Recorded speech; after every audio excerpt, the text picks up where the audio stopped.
Esei Saknashi thauram asida signajariba mobile number 7808 haiba number call tawbirakuna video ko apamisi TV mali bahai mo radio gi anjali number ang tala na ningsingjage 7005-707-808.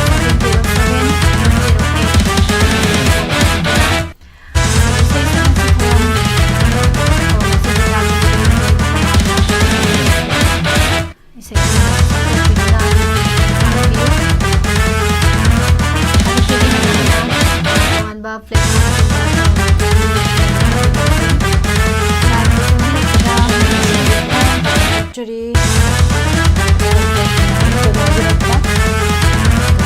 akan buat polisi lakukan lagi lagi.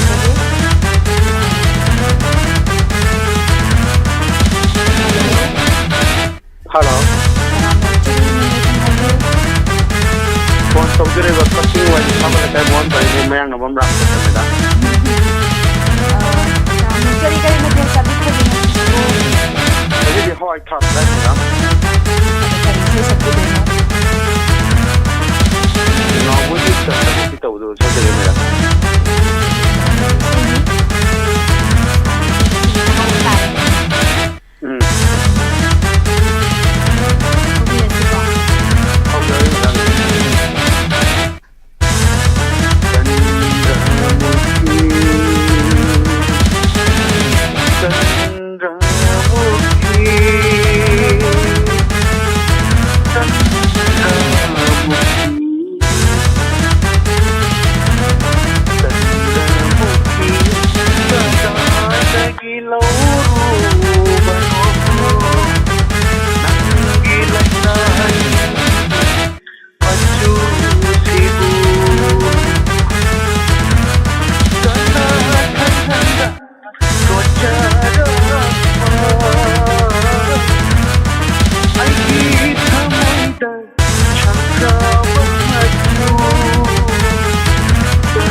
Magiwari ningshingnaba nangna kimangsidan chatpara ningamda maisak elhanaba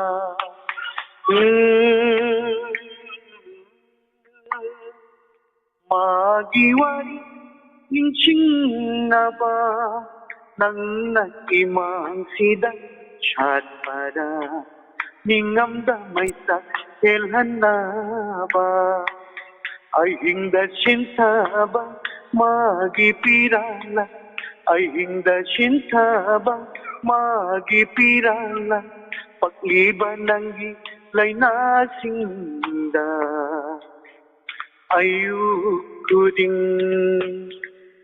Chandramukhi kadaydagi laurubano Nangi laina singi machusibu Kana khanganda tocharakpa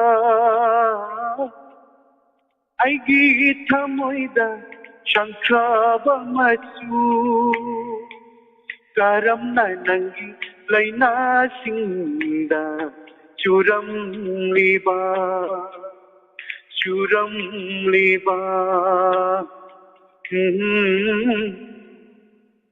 Thank you, madam.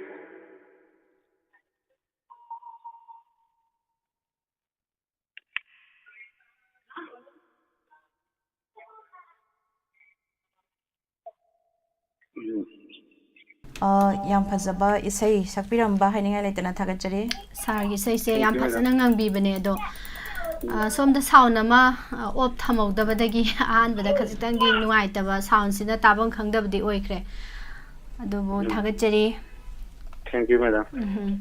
ꯏꯁꯩ ꯌꯥꯝ ꯐꯖꯅ ꯉꯪꯕꯤꯔꯝꯕ ꯃꯊꯪꯒꯤ ꯀꯣꯂꯔꯗ ꯈꯨꯗꯣꯡꯆꯥꯕ ꯄꯤꯖꯒꯦ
hello hello ꯇꯥꯏꯌꯦ ꯇꯔꯥꯝ ꯅꯣꯛꯆꯔꯤ ꯃꯤꯡ ꯂꯩꯐꯝ ꯍꯥꯏꯕꯤꯌꯨ ꯆꯔꯥꯡꯄꯥꯟ ꯃꯅꯤꯡ ꯂꯩꯀꯥꯏꯗꯒꯤ ꯁꯣꯔꯣꯛꯈꯥꯏꯕꯝꯒꯤ ꯉꯥꯡꯕꯤ ꯀꯩ ꯃꯊꯦꯜ ꯆꯥꯕꯤꯈ꯭ꯔꯒꯦ ꯉꯁꯤꯁꯤꯕꯨ ꯉꯁꯤꯁꯦ ꯁꯒꯣꯜ ꯍꯋꯥꯏ ꯊꯣꯡꯉꯦ ꯑꯗꯣ ꯀꯔꯝꯕ ꯏꯁꯩ ꯁꯛꯇꯣꯛꯄꯤꯗꯣꯏꯅꯣ ꯏꯁꯩꯁꯦ ꯍꯌꯦꯡꯃꯨꯛꯇ ꯁꯛꯆꯔꯒꯦ ꯑꯗꯣ ꯁꯛꯇꯤ ꯁꯛꯅꯤꯡꯉꯦ ꯑꯗꯣ ꯈꯣꯟꯁꯦ ꯅꯨꯡꯉꯥꯏꯇꯦꯅꯦ ꯑꯗꯣ ꯁꯛꯄꯤꯔꯛꯑꯣ ꯀꯔꯤ ꯏꯁꯩ ꯁꯛꯄꯤꯗꯣꯏꯅꯣ ꯑꯍꯥꯟꯕ ꯐꯣꯟ ꯐꯪꯕ ꯅꯨꯃꯤꯠꯅꯤꯅ ꯍꯨꯃꯥꯡ ꯅꯨꯡꯁꯥ ꯃꯔꯛꯇꯒ ꯂꯩꯔꯨꯔꯦ ꯑꯣ ꯀꯔꯤ ꯄꯨꯁꯄꯥꯔꯥꯅꯤꯗ ꯁꯛꯄꯀꯔꯤ ꯐꯤꯂꯝꯗꯤ ꯀꯥꯎꯈ꯭ꯔꯦꯅꯦ ꯄꯨꯁꯄꯥꯔꯥꯅꯤꯗ ꯁꯛꯄ ꯅꯠꯇ꯭ꯔꯁꯨ ꯂꯥꯏꯁ꯭ꯔꯝ ꯕꯦꯝꯃꯒꯤ ꯃꯩꯆꯥꯛꯀꯤꯗꯣ ꯑꯗꯨ ꯑꯣꯏꯅ ꯁꯛꯆꯔꯒ ꯌꯥꯝ ꯅꯨꯡꯉꯥꯏꯖꯩ ꯑꯗꯨꯗꯤ ꯏꯃꯥ ꯍꯧꯖꯟꯕꯤꯔꯛꯑꯣꯀꯣ ꯍꯧꯔꯒꯦ ꯋꯥꯍꯪ ꯑꯃꯒꯤ ꯋꯥꯈꯜꯗ ꯄꯥꯎꯈꯨꯝ ꯈꯪꯗꯨꯅ ꯃꯔꯝ ꯂꯩꯅ ꯍꯤꯡꯂꯤꯕꯅꯤ ꯃꯔꯝ ꯂꯩꯅ ꯍꯤꯡꯂꯤꯕꯅꯤ ꯑꯩꯅ ꯑꯁꯦꯛꯄ ꯄꯥꯝꯂꯨꯕꯅ ꯄꯨꯟꯁꯤꯁꯦ ꯅꯥꯏꯇꯣꯝ ꯇꯥꯖꯕꯅꯤ ꯋꯥꯍꯪ ꯑꯃ ꯂꯥꯟꯈꯤꯕꯅ ꯋꯥꯍꯩꯗꯨꯗ ꯂꯃꯨꯛꯅꯕꯅꯤ Wahang amagi wakanda paukum piye kanduna maram nana hinduni maram nana hinduni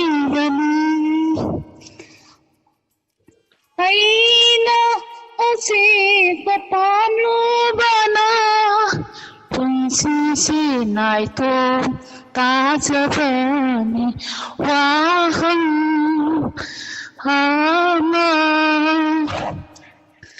aina ase patanu bana punsi se nai to kajapani waham hama lam kifena wahibuda lamuna dhani waham hamaki wakanda pakum piye kandana maram nana hindana maram nana hindana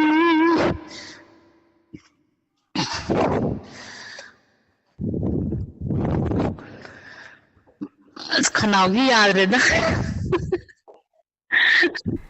ayong to phun thage phun tarage ꯌꯥꯝ ꯅꯨꯡꯉꯥꯏꯅ ꯇꯥꯔꯛꯑꯀꯥꯟꯗ ꯏꯃꯥ moro sabu to o charu yeduna khanagu ade ꯊꯥꯒꯠꯆꯔꯤ ꯏꯃꯥ ꯏꯁꯩ ꯐꯖꯕ ꯑꯃ ꯉꯥꯡꯊꯣꯛꯄꯤꯔꯛꯄ au matini color ahan bu khangba ngasi ahanba phangbanebako imagi hoi hoi yam nungaijai ima mathangdasu ngasi phangba hauramina adum phangdau male matungdasu thengnasi mathangi color da mu khudong saba pijari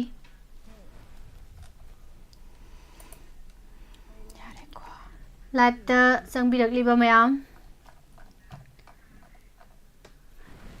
Bijan Yankom, Itamabim Kaksing, Gaitra Herom, Duga Gas Majahar, Duga Mona Oinam, Yening Ta, Inside, background music later view, heavy of the say a hand begin. Background say, background the lady by music, I'm a yaw later me. Screen though, I do that. The Mutasagre was a sanatomba, Marang Tem, Taram no Jerry. MD Sarikan Tongan was son of a talk heavy women. Ima Anandi Okram, Taram Cheri Bungdoba Kurizam, Robert Usam, Duga Vidalaxmi Oinam, Jelang Lenton Asem, Ima Anandi Okram, Taram no Jerry, Yai Taki Tambal. Good afternoon, Stalin Funbox, Jelang Lenton, Bungdoba, Jemutum Lang Lembi. Thagachari ma'am Ngangom Thamiban Longjam Labi Singh Kari Thadala Uge Saklo U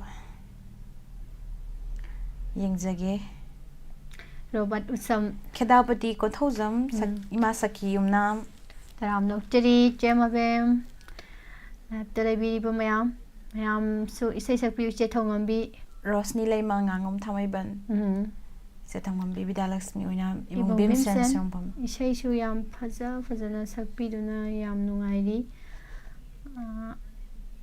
Asonda Yening Tha Inside Su Program Nungairi Takpiri Good afternoon Ibum Bim Sen Ibung Singha Taram Nokchari Jebem Zaning Thozam Ibung Binod Kumar Irom Pasoy Part 2 Aislaksare Chanani Ibung Utamjit Chongtham Taram Nokchari Mathangi Kolar Muk Lokhachage Hello Hello Miss Taram Nokchari Ming Laifam Haibiu Nang mai thetagi nang mai rapami bon chani mi Kuire Khonjel Takidaba Ado Kari Mingu Nusida Kari Mathel Chabi Krage kauna yen thong e mi Wow Ngasi de pungau de kau ko dong Ngasi do bon final ne do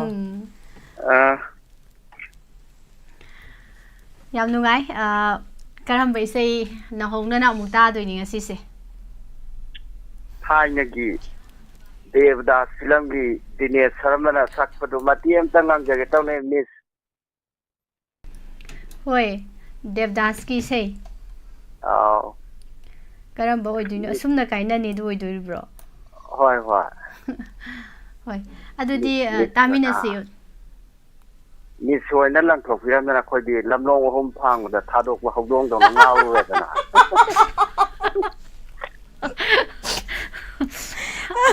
ꯀꯔꯤꯅꯣ ꯑꯗꯨꯋꯥꯏꯗ ꯇꯥꯔꯛꯇꯣꯔꯦ ꯍꯥꯏꯕꯤꯔꯤꯕ ꯋꯥꯍꯩꯗꯨꯕꯨ ꯑꯁꯨꯝꯅ ꯑꯃꯨꯛ ꯊꯦꯡꯅꯔꯛꯀꯅꯤ ꯈꯜꯂꯨꯗ꯭ꯔꯕꯅꯤ ꯃꯤꯁ ꯅꯪꯕꯨ ꯑꯁ ꯑꯃꯨꯛ ꯅꯣꯡꯃꯗ ꯅꯣꯡꯃꯗꯤ ꯁꯨꯡꯁꯣꯏ ꯁꯣꯏꯅ ꯊꯦꯡꯅꯔꯛꯀꯅꯤꯁꯦ ꯊꯥꯖꯕ ꯊꯝꯃꯣ ꯃꯤ ꯋꯥꯈꯜꯗ ꯑꯗꯨꯕꯨꯗꯤ ꯊꯥꯖꯔꯦꯗꯅ ꯍꯧꯖꯤꯛꯇꯤ ꯄꯨꯟꯁꯤꯁꯦ ꯍꯣꯏ ꯁꯤꯗ꯭ꯔꯗꯤꯅ ꯑꯊꯥꯞꯄꯗ ꯆꯠꯈꯤꯕ ꯅꯠꯇꯕꯅꯤ ꯅꯠꯇ꯭ꯔꯒꯗꯤ ꯑꯗꯨꯝ ꯊꯦꯡꯅꯔꯛꯄ ꯌꯥꯏꯅ ꯑꯗꯨꯝ ꯈꯟꯕꯤꯌꯨ ꯍꯣꯏ ꯍꯣꯏ ꯍꯣꯏ ꯑꯗꯨꯗꯤ ꯏꯁꯩ ꯐꯖꯕ ꯑꯃꯃꯨꯛ ꯇꯥꯊꯣꯛꯁꯤ ꯍꯧꯖꯔꯛꯑꯒꯦ ꯑꯁꯨꯝꯅ ꯀꯥꯏꯅꯅꯤ ꯈꯜꯂꯨꯗꯕꯅ ꯅꯨꯡꯁꯤꯌꯨꯔꯦ ꯅꯨꯡꯁꯤꯕ ꯀꯔꯤꯅꯣ ꯈꯪꯗꯅ ꯍꯥꯏꯐꯝ ꯈꯪꯗꯕ ꯑꯋꯥꯕꯁꯤꯅ ꯑꯣꯏꯔꯝꯂꯦ ꯅꯨꯡꯁꯤꯒꯤ ꯃꯩꯁꯥ ꯍꯥꯏꯕꯗꯣ ꯑꯁꯨꯝꯅ ꯀꯥꯏꯅꯅꯤ ꯈꯜꯂꯨꯗꯕꯅ ꯅꯨꯡꯁꯤꯔꯨꯔꯦ ꯊꯃꯣꯏ ꯑꯅꯤꯒꯤ ꯃꯔꯛꯇ ꯂꯩꯅꯈꯤꯕ ꯃꯔꯤꯗ ꯇꯠꯈꯕꯁꯨ ꯅꯤꯡꯁꯤꯡꯂꯤ ꯉꯁꯤ ꯃꯍꯧꯁꯥꯒꯨꯝ ꯊꯃꯣꯏ ꯑꯅꯤꯒꯤ ꯃꯔꯛꯇ ꯂꯩꯅꯈꯤꯕ ꯃꯔꯤꯗꯣ ꯇꯠꯈꯕꯁꯨ ꯅꯤꯡꯁꯤꯡꯂꯤ ꯉꯁꯤ ꯃꯍꯧꯁꯥꯒꯨꯝ ꯅꯨꯡꯁꯤ ꯄꯥꯎꯈꯣꯡ ꯑꯃꯒꯤ ꯆꯤꯟꯊꯔꯤ ꯄꯤꯔꯛꯅ 이제 로이나 잉리 하이바다 망아이 하우리 아숨나 까이나니 칼루다바나 농시리 아이나 마이차 강바다 렘허리바 운치체 땡커버추 운링아시 마하우차군 카이나 마이차 강바다 렘허리바 운치세 땡커버추 운링아시 마하우차군 눈치 빠우콩 아마기 징타리 삐랑나 이제 로이나 니 하이바타 망아이 하우리 아춤나 까이나니 칼루다바나 눈치우리 눈치바 까리노 강다나 아이팜 강다바 아와바시나 오이람리 눈치기 마이자 아이바도 아숨나 까이나니 알루다바나 눈치우리 matang cái lời Kaino isai se khonjal se kuina taru dabagira kaino kainom tawrimi isai se tabada Hello Lojare miss Hoi khonjal se kuina taru dabagira kaino isai se tabada kainom tawgre thamoi ga se nungshirira popu chegabda nungchi changa mangrabo miss kaino ne phajabada manbane phajadabada di amta mandre थागतरी miss मंगारे आई थागतरीबा अतई न अतई ददी खंगदे दो डायमंड टीवी की लाइव चाट लईबा मयाम सिदी लोइरे इसै सिदा थमोय कायबे याव अदगी खुबा खुबीबे याव अपेन याम पेनबगी खुबा खुबीरकपा लाइक तौबीरकपा मयाम यामेको मयाम बु थागतरी मिस थागतरी इसै ओथोनो फजखरे थागतपा हैत्रे थागतफम खंगद्रे याम नुवाइजे मथंगी कॉलर के मुक तामिनसी थागतरी कॉल तौबीरकपा hello hello good afternoon miss अनी गुड आफ्टरनून मिंग लेफम हाइबियो welcome to Monika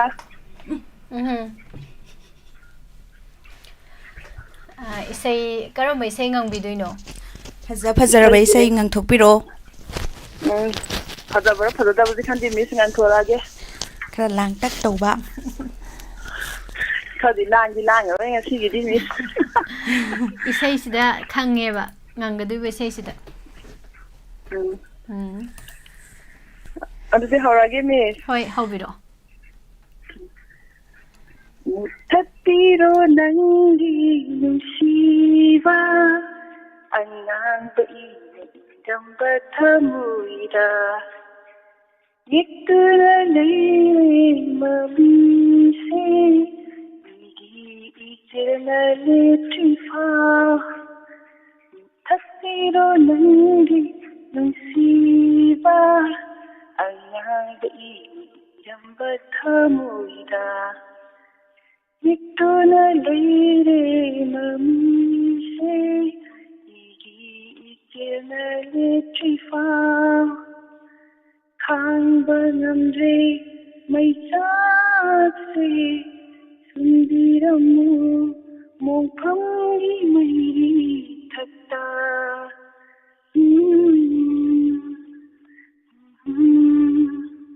Muthattiro dangi nusiba Alang iiramba thamuida Yektuna gairi mami se Ikirna letrifa Yushibana yaudabada Maitungi hajaba makari Yushibana sakhavada Tawaidai nanna thambiram niva Shibanani yaudabada Maithuri fajava makhari Shibanani sakhavada Thawaidai nanna thambiram niva Hinhalanu punsi se wana Huppiro thaurina kundo oina Huppiro thaurina kundo oina Huppiro thaurina kundo oina Huppiro thaurina kundo oina Thattiro nangi nusiba Ananga iramba thamuida Yiktuna daire mami se Ina letrifa Thapnai hodi ai khotani Zaina di fanghore ido mutta Tatminai lambi di ai khoyani Thammami tinkhangi marasida Thapnai hodi ai khotani Zaina di fanghore ido mutta Tatminai lambi di ai khoyani Thanami tinkhangi marasida Pothok lamo mise nakutona mikipi tadanava Pothok lamo mise nakutona mikipi tadanava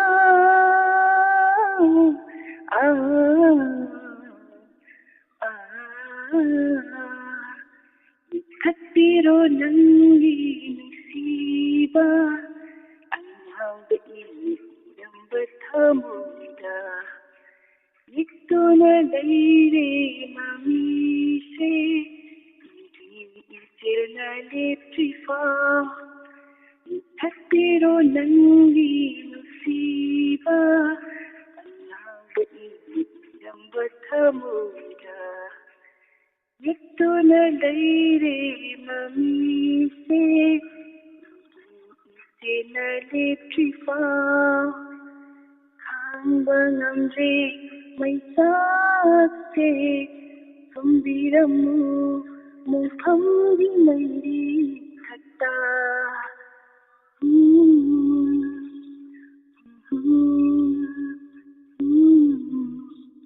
ꯖꯣꯏꯒꯤ ꯃꯤꯁ ꯊꯥꯒꯠꯆꯔꯤ ꯌꯥꯝ ꯐꯖꯅ ꯁꯛꯇꯣꯛꯄꯤꯔꯛꯑꯦ ꯌꯥꯝ ꯐꯖꯕ ꯏꯁꯩꯅꯤ ꯊꯃꯣꯏꯒ ꯆꯦꯔꯦꯠ ꯆꯦꯔꯦꯠ ꯆꯦꯔꯦꯠ ꯆꯦꯔꯦꯠ ꯀꯥꯏꯕ. ꯆꯦꯛꯈꯥꯏꯒꯩ ꯁꯛꯀꯗꯧꯕ ꯏꯁꯩꯅꯤ ꯃꯤꯁꯇꯅꯤ ꯆꯦꯛꯈꯥꯏ ꯉꯁꯤ ꯀꯔꯤ ꯃꯊꯦꯜ ꯆꯥꯕꯤꯔꯒꯦ ꯃꯤꯁ ꯉꯁꯤꯁꯦ ꯍꯋꯥꯏ ꯊꯔꯥꯛ ꯀꯥꯡꯁꯣꯏ ꯁꯤꯟꯕ ꯑꯗꯨꯒ ꯃꯤꯃꯤ ꯁꯤꯡꯖꯨ ꯃꯤꯃꯤ ꯁꯤꯡꯖꯨ ꯀꯣꯕꯤꯒ ꯃꯤꯃꯤ ꯁꯤꯡꯖꯨ ꯑꯗꯨꯒ ꯑꯩꯈꯣꯏꯒꯤ ꯌꯣꯡꯆꯥꯛ ꯌꯣꯡꯆꯥꯛ ꯁꯤꯡꯖꯨ ꯌꯣꯡꯆꯥꯛ ꯁꯤꯡꯖꯨ ꯍꯥꯏꯗꯤ ꯃꯍꯤ ꯅꯥꯏꯅ ꯃꯦꯠꯄꯗꯣ ꯑꯗꯨꯒ ꯇꯣꯠꯂ ꯆꯥꯕꯗꯣ ꯍꯥꯎꯖꯥꯠꯅꯤ ꯍꯥꯎꯔꯝꯗꯧ ꯃꯥꯜꯂꯤ ꯍꯥꯎꯋꯦ ꯊꯥꯒꯠꯆꯔꯤ ꯏꯁꯩ ꯌꯥꯝ ꯐꯖꯈ꯭ꯔꯦ ꯃꯊꯪꯒꯤ ꯀꯣꯂꯔꯗ ꯈꯨꯗꯣꯡꯆꯥꯕ ꯄꯤꯖꯒꯦ ꯃꯊꯪ ꯑꯁꯤꯗꯤ ꯏꯁꯩ ꯑꯃ ꯈꯨꯗꯣꯜ ꯇꯝꯊꯣꯛꯀꯦ ꯃꯌꯥꯝ ꯑꯗꯨ ꯃꯌꯥꯝ ꯇꯥꯃꯤꯟꯅꯁꯤ ꯑꯗꯨꯒ ꯀꯣꯂꯔ ꯉꯥꯏꯕ ꯑꯣꯏꯅꯀꯣ ꯍꯣꯜ ꯇꯧꯕꯤꯌꯨꯀꯣ ꯍꯣꯜ ꯇꯧꯕꯤꯌꯨꯀꯣ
ꯃꯣꯏꯁꯨ ꯏꯁꯩ ꯁꯛꯄ ꯌꯥꯎꯋꯦ ꯍꯥꯏꯅꯕ ꯇꯧꯕꯅꯦ ꯍꯥꯏꯖꯔꯤ ꯀꯂꯔ ꯑꯃ ꯍꯣꯜ ꯇꯧꯗꯨꯅꯁꯨ ꯂꯩꯔꯦ ꯑꯗꯨꯒ ꯐꯖꯩꯀꯣ ꯏꯁꯩꯁꯦ ꯑꯩꯈꯣꯏꯅ ꯁꯛꯄ ꯊꯤꯕ ꯋꯥꯅꯤ ꯃꯤꯅ ꯁꯛꯄꯗꯗꯤ ꯐꯖꯩ ꯐꯖꯩ ꯑꯗꯨ ꯎꯗ꯭ꯔꯦ ꯑꯩꯈꯣꯏꯅ ꯁꯛꯄꯁꯨ ꯐꯖꯩ ꯎꯗ꯭ꯔꯤ ꯊꯥꯒꯠꯆꯔꯤ ꯃꯌꯥꯝ ꯄꯨꯝꯅꯃꯛ ꯅꯔꯁꯤꯃꯥ ꯇꯔꯥꯝꯅꯣꯛꯆꯔꯤ ꯒꯥꯏꯇ꯭ꯔꯤ ꯍꯩꯔꯣꯝ ꯇꯥꯏꯕꯪꯉꯥꯟꯕ ꯅꯤꯡꯊꯧꯖꯝ ꯃꯤꯁ ꯅꯤꯔꯃꯣꯂꯁ ꯃꯤꯁ ꯁꯨꯁꯄꯔꯥꯅꯤꯁ ꯈꯨꯔꯨꯝꯖꯔꯤꯁ ꯏꯕꯨꯡꯂꯣꯃꯦꯟ ꯊꯣꯉꯥꯝ ꯑꯣꯐ ꯇꯔꯥꯝꯅꯣꯛꯆꯔꯤ ꯑꯗꯨ ꯋꯦꯂꯤ ꯏꯃꯥ ꯏꯕꯦꯝꯃ ꯒꯨꯔꯨꯃꯌꯨꯝ ꯇꯔꯥꯝꯅꯣꯛꯆꯔꯤ ꯑꯅꯤꯇꯥ ꯊꯣꯛꯄꯝ ꯑꯌꯤꯡꯕꯤ ꯌꯨꯝꯅꯥꯝ ꯑꯩ ꯎꯗꯨ ꯉꯥꯛꯇ ꯄare ꯒꯅꯤꯠ ꯗꯦꯕꯤ ꯑꯗꯨꯒ ꯏꯁꯩ ꯏꯕꯦꯝꯆꯥ ꯅꯤꯡꯊꯧꯖꯝ ꯅꯥꯎꯕꯤ ꯂꯩꯇꯣꯟꯖꯝ ꯑꯗꯨ ꯈꯨꯄꯥꯁꯨ ꯀꯔꯤꯅꯣꯃ ꯊꯧꯔꯒ ꯄꯥꯔꯒꯦꯀꯣ ꯔꯖꯤꯇꯥ ꯂꯨꯋꯥꯡ ꯇꯔꯥꯝꯅꯣꯛꯆꯔꯤ ꯏꯁꯩ ꯂꯥꯡꯕꯝ ꯔꯣꯕꯤꯇꯥ ꯑꯁꯤꯁꯨ ꯃꯁꯛ ꯌꯥꯝꯅ ꯐꯖꯕꯤ ꯏꯕꯦꯝ ꯋꯤꯜꯂꯤ ꯇꯔꯥꯝꯅꯣꯛꯆꯔꯤ ꯋꯤꯜꯂꯤ ꯏꯪꯂꯤꯁꯀꯤ ꯃꯤꯡ ꯌꯥꯝ ꯃꯥꯜꯂꯤꯀꯣ ꯑꯗꯨ ꯏꯕꯨꯡ ꯔꯣꯕꯤ ꯇꯔꯥꯝꯅꯣꯛꯆꯔꯤ ꯏꯕꯨꯡ ꯗꯣꯕ ꯈꯨꯔꯥꯏꯖꯝ ꯇꯔꯥꯝꯅꯣꯛꯆꯔꯤ ꯀꯩꯅꯣꯗꯒꯤ ꯏꯪꯂꯦꯟꯗꯩ ꯂꯧꯔꯨꯕꯅꯦ ꯍꯟꯗꯛ ꯂꯥꯛꯆꯕꯅꯤ ꯏꯪꯂꯦꯟꯗꯒꯤ ꯃꯩꯇꯩꯂꯣꯟꯁꯤ ꯌꯥꯝꯅ ꯈꯪꯗ꯭ꯔꯤꯕꯀꯣ ꯄ꯭ꯔꯗꯤꯞ ꯃꯨꯇꯨꯝ ꯇꯔꯥꯝꯅꯣꯛꯆꯔꯤ ꯏꯁꯟꯏꯕꯨꯡ ꯄ꯭ꯔꯗꯤꯞ ꯍꯥꯏꯅ ꯀꯧꯖꯒꯦ ꯏꯁꯟ ꯌꯥꯝꯅ ꯆꯥꯟꯅꯩ ꯍꯥꯏ ꯑꯁꯤꯅ ꯕꯤꯍꯥꯔꯗꯩꯅꯤ ꯎꯕꯅꯦ ꯀꯣꯂꯔ ꯑꯃꯨꯛ ꯂꯧꯈꯠꯆꯒꯦ ꯃꯈꯥ ꯑꯃꯨꯛ ꯋꯥꯔꯤ ꯇꯧꯁꯤ ꯍꯣꯏ ꯍꯜꯂꯣ ꯍꯜꯂꯣ ꯃꯤꯁ ꯇꯔꯥꯝꯅꯣꯛꯆꯔꯤ ꯍꯜꯂꯣ ꯏꯆꯦ ꯏꯆꯦꯗꯤ ꯏꯁꯩ ꯑꯃ ꯁꯛꯀꯦ ꯈꯜꯂꯝꯕꯅꯤ ꯃꯤꯁ ꯑꯅꯤꯒꯤ ꯏꯁꯩ ꯇꯥꯕꯗ ꯀꯥꯎꯈꯔꯦ ꯀꯥꯎꯕ ꯌꯥꯗꯦ ꯏꯁꯩ ꯌꯥꯝ ꯅꯤꯡꯁꯤꯡꯕꯤꯌꯨꯁꯦ ꯐꯖꯩ ꯊꯦꯡꯛ ꯌꯨ ꯏꯁꯩꯗꯣ ꯐꯖꯔꯣꯏꯗꯧꯅꯤ ꯏꯆꯦ ꯏꯁꯩꯗꯣ ꯐꯖꯕ ꯏꯁꯩ ꯑꯣꯏꯕ ꯑꯗꯨꯅ ꯌꯥꯝ ꯐꯖꯗꯅ ꯏꯆꯦ ꯑꯗꯨꯅ ꯏꯁꯩ ꯁꯨꯝ ꯀꯥꯎꯈꯔꯦ ꯐꯖꯈꯤꯕ ꯀꯩꯅꯣ ꯅꯦꯅꯦ ꯃꯦꯅꯧ ꯇꯔꯥꯝꯅꯣꯛꯆꯔꯤ ꯑꯃꯔꯖꯤꯠ ꯂꯨꯋꯥꯡ ꯑꯗꯣ ꯏꯆꯦꯒꯤ ꯀꯥꯎꯈꯤꯕ ꯏꯁꯩꯗꯣ ꯀꯥꯎꯈꯤꯕ ꯏꯁꯩꯗꯣ ꯑꯗꯨꯝ ꯅꯤꯡꯁꯤꯡꯕ ꯈꯔ ꯁꯛꯂꯛꯑꯒꯦ ꯍꯣꯏ ꯑꯣ ꯍꯧꯖꯔꯛꯑꯒꯦ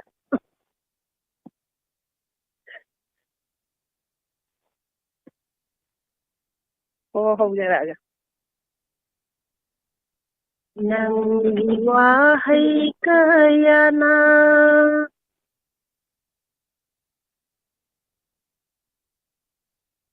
ꯅꯪꯒꯤ ꯋꯥꯍꯩ ꯀꯌꯥꯅ ꯂꯩꯍꯧꯔꯦ ꯉꯁꯤꯗꯤ ꯊꯃꯣꯏꯅꯨꯡꯗ ꯀꯥꯎꯕ ꯉꯝꯗꯅ ꯊꯃꯣꯏꯗ ꯀꯥꯎꯕ ꯉꯝꯗꯅ ꯁꯣꯟꯊꯔ ꯊꯃꯣꯏ ꯊꯦꯝꯂꯝꯕꯤ ꯑꯋꯥ ꯅꯨꯡꯉꯥꯏ ꯀꯌꯥꯗ ꯊꯦꯝꯂꯝꯕꯤ ꯀꯔꯤꯒꯤ ꯑꯩꯕꯨ ꯂꯛꯅꯔꯤ ꯆꯥꯡꯌꯦꯡꯂ ꯄꯨꯟꯁꯤꯁꯦ ꯅꯪꯒꯤ ꯆꯥꯡꯌꯦꯡꯂ ꯄꯨꯟꯁꯤꯁꯦ ꯅꯪꯒꯤ ꯅꯪꯒꯤ ꯋꯥꯍꯩ ꯀꯌꯥꯅ ꯅꯪꯒꯤ ꯋꯥꯍꯩ ꯀꯌꯥꯅ ꯂꯩꯍꯧꯔꯦ ꯉꯁꯤꯗꯤ ꯊꯃꯣꯏꯅꯨꯡꯗ ꯀꯥꯎꯕ ꯉꯝꯗꯅ ꯊꯃꯣꯏꯗ ꯀꯥꯎꯕ ꯉꯝꯗꯅ ꯊꯃꯣꯏꯁꯦ ꯉꯝꯗꯦ ꯊꯦꯝꯖꯤꯜꯕ ꯃꯈꯣꯜ ꯊꯣꯛꯅ ꯀꯞꯂꯛꯂꯦ ꯉꯁꯤꯗꯤ ꯊꯃꯣꯏꯁꯦ ꯉꯝꯗꯦ ꯊꯦꯝꯖꯤꯜꯕ ꯃꯈꯣꯜ ꯊꯣꯛꯅ ꯀꯞꯂꯛꯂꯦ ꯉꯁꯤꯗꯤ ꯇꯥꯡꯈ꯭ꯔꯕꯤ ꯅꯪꯕꯨ ꯅꯤꯡꯁꯤꯡꯅ ꯇꯥꯡꯈ꯭ꯔꯕꯤ ꯅꯪꯕꯨ ꯅꯤꯡꯁꯤꯡꯅ ꯂꯩꯍꯧꯔꯦ ꯑꯩꯗꯤ ꯏꯗꯣ ꯀꯪꯂꯕ ꯄꯥꯃꯦꯜ ꯑꯃꯒꯨꯝ ꯀꯪꯂꯕ ꯄꯥꯃꯦꯜ ꯑꯃꯒꯨꯝ ꯅꯪꯒꯤ ꯋꯥꯍꯩ ꯀꯌꯥꯅ ꯅꯪꯒꯤ ꯋꯥꯍꯩ ꯀꯌꯥꯅ ꯂꯩꯍꯧꯔꯦ ꯉꯁꯤꯗꯤ ꯊꯃꯣꯏꯅꯨꯡꯗ ꯀꯥꯎꯕ ꯉꯝꯗꯅ ꯊꯃꯣꯏꯗ ꯀꯥꯎꯕ ꯉꯝꯗꯅ ꯊꯃꯣꯏꯗ ꯀꯥꯎꯕ ꯉꯝꯗꯅ. ꯍꯜꯂꯣ ꯃꯤꯁ. ꯊꯥꯒꯠꯆꯔꯤ ꯏꯆꯦ. ꯌꯥꯝ ꯐꯖꯕ ꯏꯁꯩ. ꯅꯪꯒꯤ ꯋꯥꯍꯩ ꯀꯌꯥꯅ ꯂꯩꯍꯧꯔꯦ ꯉꯁꯤꯗꯤ. ꯏꯆꯦꯅ ꯁꯛꯈ꯭ꯔꯕꯅꯤꯅ ꯌꯥꯝ ꯁꯛꯑꯔꯣꯏ. ꯌꯥꯝ ꯐꯖꯅ ꯅꯪꯅ ꯁꯛꯇꯣꯛꯈ꯭ꯔꯦ. ꯁꯛꯄꯗꯤ ꯌꯥꯝ ꯁꯛꯍꯧꯒꯦꯅ ꯇꯧꯔ ꯐꯖꯩꯌꯦ. ꯂꯣꯏꯊꯣꯛꯈ꯭ꯔꯦ. ꯏꯆꯦ ꯏꯁꯩ ꯑꯃ ꯅꯝꯊꯣꯛꯁꯤꯔꯥ? ꯑꯩ ꯅꯝꯃꯗꯕꯅꯤ ꯅꯣꯏ ꯑꯅꯤꯗꯩ ꯇꯝꯃꯒ. ꯑꯩꯈꯣꯏ ꯅꯣꯏ ꯑꯅꯤꯗꯒꯤ ꯑꯅꯤꯗꯩ ꯑꯩꯈꯣꯏꯗꯩ ꯇꯝꯗ꯭ꯔꯗꯤ ꯇꯝꯃꯗꯤ ꯌꯥꯔꯣꯏ. ꯌꯥꯅꯤꯗ. ꯏꯁꯩꯗꯤ ꯌꯥꯝ ꯄꯥꯝꯕ ꯑꯗꯨ ꯏꯆꯦꯅ ꯏꯁꯩꯁꯤꯗꯤ ꯍꯩꯇꯕ ꯄꯪꯁꯛꯇꯗꯤ ꯁꯛꯅꯤꯡꯕ ꯏꯁꯩꯅ. ꯁꯛꯀꯗꯧꯅꯤ. ꯁꯛꯑ ꯁꯛꯑꯒ ꯍꯩꯔꯛꯀꯗꯧꯅꯤ. ꯁꯛꯑꯀꯥꯟꯗꯗꯤ ꯅꯩꯔꯛꯀꯗꯣꯏꯁꯦ. ꯂꯥꯏꯔꯤꯛꯁꯨ ꯇꯝꯃ ꯇꯝꯃ ꯍꯩꯔꯛꯏꯁꯤꯗꯤ. ꯀꯟꯅ ꯀꯟꯅ ꯍꯣꯠꯅꯔꯒ. ꯑꯗꯨꯅꯤ ꯗꯥꯏꯃꯟ ꯇꯤꯚꯤꯁꯤꯗꯤ ꯌꯥꯝ ꯀꯥꯟꯅꯩ ꯏꯆꯦꯗꯗꯤ. ꯏꯆꯦꯗꯤ ꯍꯥꯟꯅ ꯏꯪꯂꯤꯁ ꯄꯥꯕꯁꯨ ꯍꯩꯇꯦ ꯑꯗꯣ ꯑꯩꯈꯣꯏꯒꯤ ꯗꯥꯏꯃꯟ ꯇꯤꯚꯤꯁꯤ ꯇꯥꯔꯨꯕꯗꯒꯤ ꯏꯪꯂꯤꯁꯀ ꯄꯥꯕ ꯈꯤꯛ ꯍꯩꯔꯛꯑꯦ. ꯑꯗꯨꯅ ꯅꯨꯡꯉꯥꯏꯕ ꯍꯤꯗꯥꯛꯅꯦ ꯄꯥꯎꯅꯤ ꯏꯆꯦ. ꯏꯆꯦꯗꯗꯤ. ꯏꯆꯦꯗꯗꯤ ꯗꯥꯏꯃꯟ ꯇꯤꯚꯤꯁꯤꯅ ꯍꯤꯗꯥꯛ ꯑꯣꯏꯔꯦ. ꯏꯁꯩ ꯁꯛꯄꯁꯨ ꯍꯩꯔꯦ. ꯑꯗꯨꯒ ꯂꯥꯏꯔꯤꯛ ꯄꯥꯕꯁꯨ ꯍꯩꯔꯦ. ꯅꯣꯠ ꯇꯧꯕꯁꯨ ꯍꯩꯔꯦ. ꯏꯅꯥꯎ ꯑꯅꯤꯕꯨꯁꯨ ꯊꯥꯒꯠꯆꯔꯤ ꯏꯆꯦꯅ. ꯀꯔꯝꯕ ꯅꯣꯠ ꯈꯨꯇꯧꯅꯣ? ꯏꯪꯂꯤꯁ ꯄꯥꯕꯗ ꯅꯣꯠ ꯇꯧꯔꯤꯅꯦ. ꯃꯤ ꯃꯃꯤꯡꯗꯨ ꯅꯣꯠ ꯇꯧꯗ꯭ꯔꯗꯤ ꯍꯩꯇꯕ. ꯑꯗꯨꯅ ꯅꯣꯠ ꯇꯧꯔꯤ. ꯌꯥꯝ ꯑꯗꯨ ꯅꯨꯡꯉꯥꯏ. ꯃꯌꯥꯝꯁꯨ ꯇꯥꯅꯕꯅꯤ ꯏꯆꯦꯅꯀꯣ. ꯏꯆꯦꯗ ꯃꯤꯅ ꯀꯃꯦꯟ ꯄꯤꯔꯀꯥꯟꯗ ꯍꯜꯂꯛꯀꯦꯒ ꯈꯟꯒꯅꯦꯕ. ꯑꯗꯨ ꯏꯆꯦꯗꯣ ꯍꯩꯇꯕ ꯑꯃꯨꯛ ꯌꯥꯎꯕꯩꯅꯦ ꯃꯌꯥꯝ ꯈꯪꯅꯉꯥꯏ ꯍꯥꯏꯔꯤꯁꯦ. ꯍꯣꯏ, ꯅꯧꯅ ꯇꯝꯈꯠꯂꯛꯄꯗ ꯉꯥꯏꯕ ꯑꯣꯏꯔꯤ ꯍꯥꯏꯕꯀꯣ ꯏꯆꯦꯅ ꯑꯣꯏꯔꯤ ꯍꯥꯏꯕ. ꯍꯥꯏꯔꯤꯁꯦ. ꯑꯗꯨ ꯌꯥꯝ ꯅꯨꯡꯉꯥꯏꯖꯩ. ꯃꯌꯥꯝꯁꯨ ꯋꯥꯔꯧꯕꯤꯗꯅꯕ ꯀꯃꯦꯟ ꯍꯜꯂꯛꯀꯦꯒ ꯈꯟꯗꯅꯕ. ꯌꯥꯝ ꯅꯨꯡꯉꯥꯏꯖꯩ. ꯏꯅꯥꯎ ꯑꯅꯤꯕꯨꯁꯨ ꯍꯣꯏ, ꯊꯥꯒꯠꯆꯔꯤ. ꯅꯨꯡꯉꯥꯏꯕ ꯄꯥꯎ ꯑꯃ ꯏꯆꯦꯅ ꯇꯝꯕꯤꯔꯝꯕ ꯌꯥꯝ ꯅꯨꯡꯉꯥꯏꯖꯩ. ꯊꯥꯒꯠꯆꯔꯤ. ꯃꯊꯪꯒꯤ ꯀꯣꯂꯔꯗ ꯑꯃꯨꯛ ꯈꯨꯗꯣꯡꯆꯥꯕ ꯄꯤꯖꯒꯦ.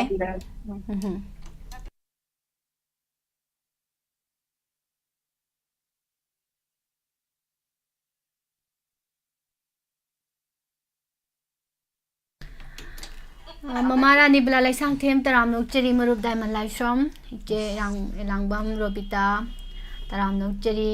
ꯏꯁꯩ ꯏꯃꯥ ꯀꯨꯃꯥꯝ ꯕꯤꯃꯂꯇꯥ, ꯏꯃꯥ ꯕꯤꯃꯂꯥ ꯀꯣꯟꯁꯝ, ꯋꯤꯂꯤ ꯀꯀꯥꯟ ꯖꯤꯇꯦꯟ 1 2 3 ꯇꯔꯥꯃꯨꯛꯆꯔꯤ. ꯀꯌꯥꯗ ꯅꯛꯅꯔꯝꯕꯅꯣ? ꯁꯈꯤ ꯅꯨꯡꯁꯤ ꯃꯤꯠꯌꯦꯡꯒ ꯌꯦꯡꯈꯤꯅꯨ ꯏꯁꯩ ꯇꯥꯒꯗꯕ ꯌꯥꯝ ꯋꯥꯠꯂꯤꯀꯣ. ꯅꯨꯡꯁꯤ ꯃꯤꯠꯌꯦꯡꯗꯤ ꯁꯨꯛꯌꯦꯡ ꯍꯦꯛ ꯌꯦꯡꯖꯗ꯭ꯔꯤ ꯏꯃꯥ ꯏꯕꯦꯝꯃ. ꯀꯃꯥꯏꯅ ꯌꯦꯡꯒꯦꯁꯨ ꯈꯪꯖꯗꯦꯕ ꯑꯩꯈꯣꯏꯗꯤ. ꯀꯩꯅꯣ ꯍꯥꯏꯁꯤꯕꯣ? ꯃꯥꯅ ꯗꯥꯏꯂꯣꯛ ꯂꯩꯗꯥꯏꯅꯦ. ꯃꯥꯅ ꯑꯩꯉꯣꯟꯗ ꯅꯨꯡꯁꯤ ꯍꯥꯏꯔꯛꯏꯅꯤꯅꯦ ꯑꯅ. ꯀꯩꯅꯣꯒ ꯏꯃꯥ ꯁꯈꯤꯒ ꯃꯤꯁ ꯅꯤꯔꯃꯂꯥꯒ ꯍꯥꯏꯅꯩꯁꯦ ꯑꯩ ꯒ꯭ꯌꯥꯟ ꯇꯥꯗꯦ. ꯀꯣꯂꯔ ꯑꯣꯏꯅ ꯂꯧꯈꯠꯀꯦ. ꯇꯥꯗ ꯇꯣꯛꯎ. ꯍꯜꯂꯣ. Hello, Miss. ꯇꯔꯥꯝꯅꯣꯛꯆꯔꯤ ꯏꯆꯦ. Thank you, Miss. ꯑꯗꯣ ꯃꯤꯡ ꯂꯩꯐꯝꯁꯦ ꯃꯌꯥꯝ ꯄꯨꯟꯅ ꯑꯝꯇꯪ ꯈꯪꯃꯤꯟꯅꯁꯦ. Miss ꯑꯩ ꯆꯟꯗ꯭ꯔꯈꯣꯡꯗꯒꯤ ꯃꯨꯇꯨꯝ ꯂꯥꯡꯂꯦꯝꯕꯤ. ꯀꯩ ꯃꯊꯦꯜ ꯆꯥꯕꯤꯈꯤꯒꯦ ꯏꯆꯦ ꯉꯁꯤꯁꯤꯕꯣ? Miss ꯀꯣꯕꯤ ꯑꯣꯏꯅ ꯆꯥꯔꯦ. ꯑꯗꯣ ꯏꯆꯦꯒꯤ ꯈꯣꯟꯖꯦꯜꯗꯒꯤ ꯏꯁꯩ ꯑꯃꯃꯨꯛ ꯃꯌꯥꯝ ꯄꯨꯟꯅ ꯇꯥꯃꯤꯟꯅꯖꯒꯦ. ꯇꯧꯕꯤꯔꯛꯑꯣ.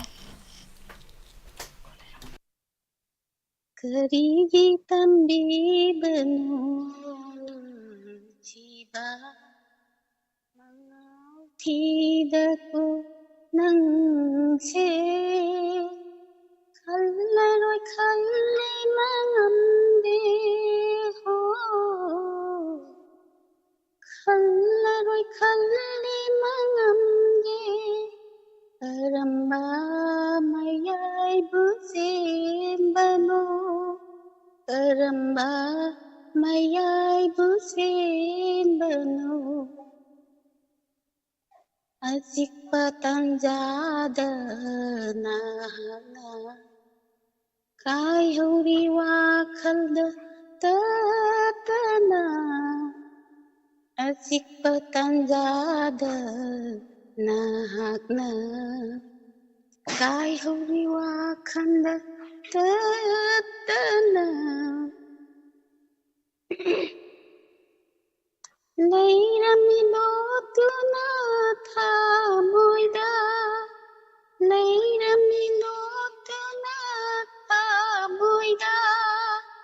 kayada hay krabana tanu kayada hay krabana tanu hoy halle aibu angawi nang tagiwa khana ngawrabi hoy halle aibu nang tagiwa khana ngawrabi uduna pukramale tha moise uduna pukramale tha moise kayada ngakhabali setno kayada ngakhabali setno karigi tambi banu chiba mangau thidaku nangse khallaroi khalli mangamde ho khallaroi khalli mangamde karamba mayai busembalo karamba mayai busembalo. Thank you, Miss Lojarage. Thagachari ma'am. Thagachari se Esei yam phajana ngakthokpirei live ta su mayam na kuba khubiri yam nungaijei sei taba mayam su thagachari yam nungaikre sei sei phajana ngangbirakre mathangi collar da mukhulong saba pijage mama susila ukram taram nokchari live ta sangbirakpa Madana collar ma mulo khachage collar se jing busu taram nokchari joya hello collar siga joya ga harapu da kainom khallore hello hello miss taram nokchari ming laifam min ga sai sai lawi kana phone thangi nuksa sagalakpagi ni sai joya ka ta ki joya as kaino ming ju palle phone ju la me kaino ki bam yawre ne mapan da saksa biji bu mai tokbano kari sai saktoino kari mathel chagrage ngasi de mapan da chandrabro imung da sai yo moi imung da nuksa sai sagala abadi na mapan da saba kaya nungai ro yes right okay correction isai ma thakke do khangge phakale thakta ba koi bei ra khangge enam taw saksi lom da ta thoge na kong seng doi na kong seng na ya roi khong khu chaloi thil la dong ni dei gesle nam ta tai ru gi kaino ne tan ready laibiu ko Tan. tan ready laibiu Tan ready. ngamni Start. khong khun thin ga dam ne habam yari ko adudi Haurase. hauji mayam joya de ki sem tamina se sai ama ma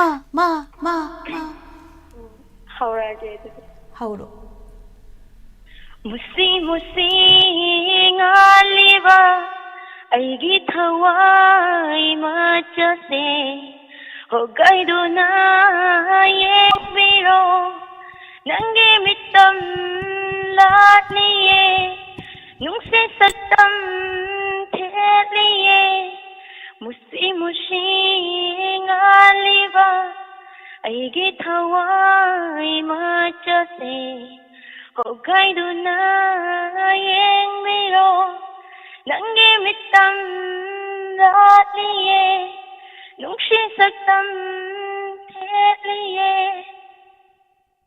nungshi wana pathok labat thamoi se nungshi wana pathok labat thamoi se intin miro nakhuttu na oihan miro lekangla takpi sonduna lenjage apambana phungatlaba ai pe salo ai to ge nungsiba pathokla thamoi se hey damjin biro na khutuna ro lai kangla gum taxi sonduna khanjage taxi sonduna khanjage na te ngai ko isai le makha ta ro sakla ji yo do ma te se thamu over ai spa die taxi sonduna kari haba isai do ai gi ta taxi sonduna khanjage adubudi laire dana ada ꯑꯩꯁꯨ ꯈꯪꯗ꯭ꯔꯦ ꯑꯩꯁꯨ ꯍꯥꯏꯗꯤ ꯅꯠꯇꯦ ꯄꯨꯡꯀꯠꯂꯕ ꯄꯨꯛꯅꯤꯡꯁꯦ ꯇꯧꯔꯣ ꯍꯥꯏꯕ ꯑꯩ ꯏꯁꯥꯁꯦ ꯍꯨꯃꯥꯡ ꯀꯥꯏ ꯍꯧꯖꯤꯛꯀꯥꯟꯁꯦ ꯍꯨꯃꯥꯡ ꯈꯔ ꯀꯥꯡꯕꯅꯦ ꯍꯨꯃꯥꯡ ꯈꯔ ꯀꯥꯕꯅꯦꯕ ꯑꯩ ꯊꯝꯍꯧꯔꯒꯦ ꯐꯖꯩ ꯏꯁꯩꯁꯦ ꯐꯖꯩ ꯑꯗꯣ ꯂꯣꯏꯁꯤꯟꯈꯤꯗꯕꯩ ꯋꯥꯅꯤ ꯑꯗꯣ ꯏꯁꯥꯁꯦ ꯍꯨꯃꯥꯡ ꯀꯥꯡꯉꯦꯕ ꯍꯨꯃꯥꯡ ꯈꯔ ꯍꯨꯃꯥꯏ ꯅꯞꯊꯣꯛꯄꯤꯔꯣ ꯃꯊꯪꯒꯤ ꯀꯣꯂꯔꯗꯒꯤ ꯑꯏꯪꯕ ꯏꯁꯩ ꯑꯃ ꯇꯥꯃꯤꯟꯅꯔ ꯂꯣꯏꯔꯦ ꯊꯦꯡꯛ ꯌꯨ ꯊꯥꯒꯠꯆꯔꯤ ꯃꯊꯪꯒꯤ ꯀꯣꯂꯔ ꯗ ꯈꯨꯗꯣꯡꯆꯥꯕ ꯄꯤꯖꯔꯤ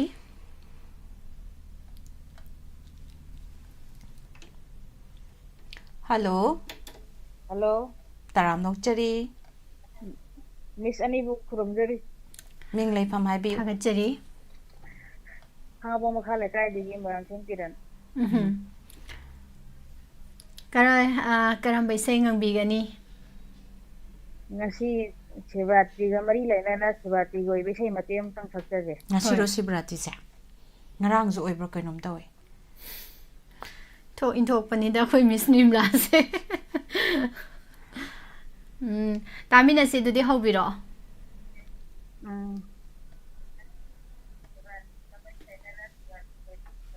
ꯍꯥꯏꯂꯣꯔꯦ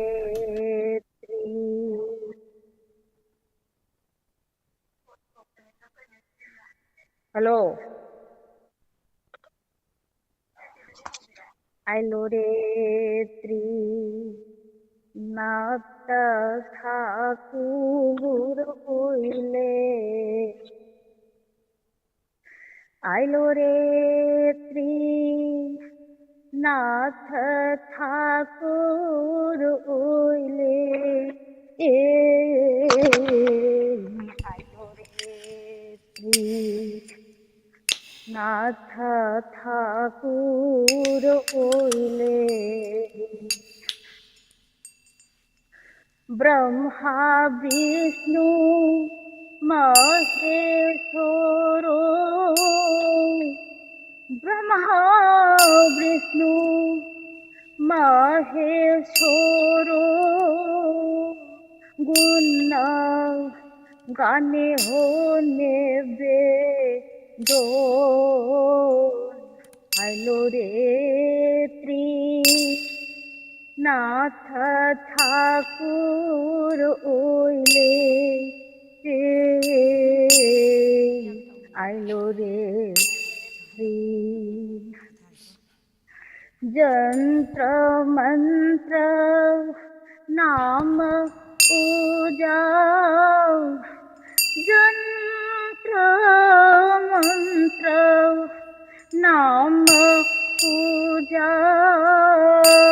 गुण गाने होने बे दो आइलो रे त्री नाथ ठाकुर ओइले आइलो रे त्री नाथ ठाकुर ओइले रेलो केरो नाथे नाम लाओ आमाई मैं मर्द का काम करेंगे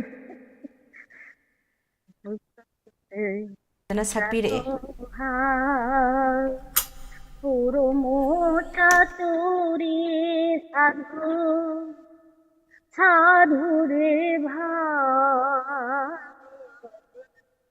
तेलो केलो नाथे नाम लाओ अमाई मिस मरक्ता काउथोक्रेबो तोक्चरे ꯊꯥꯒꯠꯆꯔꯤ ꯃꯦꯗꯥꯝ ꯀꯤꯔꯟ ꯈꯥꯡꯉꯕꯣꯛꯇꯒꯤ ꯌꯥꯝ ꯐꯖꯅ ꯌꯥꯝ ꯐꯖꯅ ꯉꯪꯕꯤꯔꯦ ꯑꯗꯣ ꯉꯥꯡꯊꯣꯛꯄꯤꯔꯦ ꯏꯁꯩꯒꯤ ꯂꯝꯗꯒ ꯁꯨꯝ ꯂꯩꯕꯤꯕ꯭ꯔꯣ ꯑꯗꯨꯝ ꯈꯔ ꯈꯔ ꯇꯧꯖꯕ ꯌꯥꯝ ꯅꯨꯡꯉꯥꯏꯖꯩ ꯉꯥꯏꯍꯥꯛ ꯁꯪꯕꯗ ꯄ꯭ꯔꯣꯒꯥꯝꯁꯦ ꯇꯥꯕꯤꯗꯅ ꯑꯃꯨꯛꯁꯨ ꯏꯁꯥꯒꯤ ꯈꯣꯟꯖꯦꯜ ꯃꯌꯥꯝꯗ ꯇꯥꯍꯟꯕꯤꯕ ꯌꯥꯝ ꯅꯨꯡꯉꯥꯏꯖꯩ ꯃꯌꯥꯝꯅꯁꯨ ꯌꯥꯝ ꯅꯨꯡꯉꯥꯏꯅ ꯇꯥꯕꯤꯈꯤ ꯔꯦꯗꯤꯑꯣꯗ ꯇꯥꯕꯤꯔꯤꯕꯁꯤꯡ ꯑꯗꯒꯤ ꯌꯨꯇ꯭ꯌꯨꯕ ꯂꯥꯏꯚꯇ ꯂꯩꯕꯤꯔꯤꯕꯁꯤꯡ ꯌꯥꯝ ꯅꯨꯡꯉꯥꯏꯅ ꯇꯥꯕꯤ ꯊꯥꯒꯠꯆꯔꯤ ꯃꯦꯗꯥꯝ ꯃꯊꯪꯒꯤ ꯀꯣꯂꯔꯗ ꯈꯨꯗꯣꯡꯆꯥꯕ ꯄꯤꯖꯒꯦ ꯊꯥꯒꯠꯆꯔꯤ ꯏꯁꯩ ꯃꯇꯦꯛ ꯑꯃ ꯈꯨꯗꯣꯜ ꯇꯝꯊꯣꯛꯁꯤꯗꯅ ꯑꯣꯖꯥ ꯅꯤꯃꯥꯏ Meitei ꯃꯤꯁꯀꯤ babu masananba babu tolop chaba babu kaya chari mina kaya chari chari ho babu babu ho babu Ngasi thagi poila ni tolo phangba numit Ngasi thagi poila ni tolo phangba numit mana kana chari ho babu Sei me se khanga ma di nuai dong ne do kai ni yauramdre sei me khang da na ngang ba se bisami nuai ra kan da ho ta da khuji yon ba ta da lao si da mutta yenge lao ho khuji do ho ta da khuji yon ba ta da lao si da mutta yenge lao ho khuji do ho ta da sida leiriba mayam sigi amani da leija hoge lakpada purakani hairam badai nangna mathang lakpada purakani hairam bado khuji angang bane angang bana dari pamde ho khuji do ho ta da khuji yon ba ta da laibigani joyagi khuji angang ba natraga yubi khuji oi laibige ngawai di yubi khuji am thomi ko ado hojikti u khidre leibige na cricket ball leibige ra kan macha leibige ra macha leibige ra laibige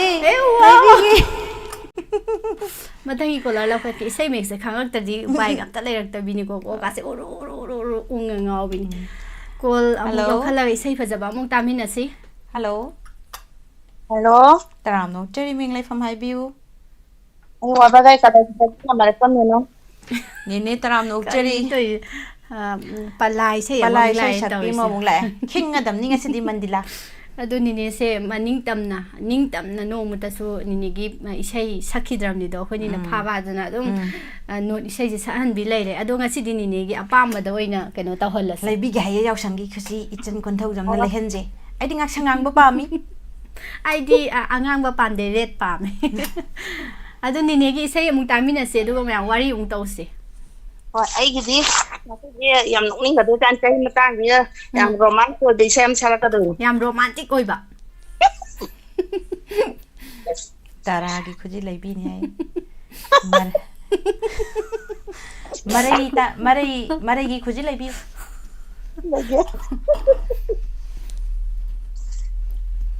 khao la ge ko hoi nini haujalo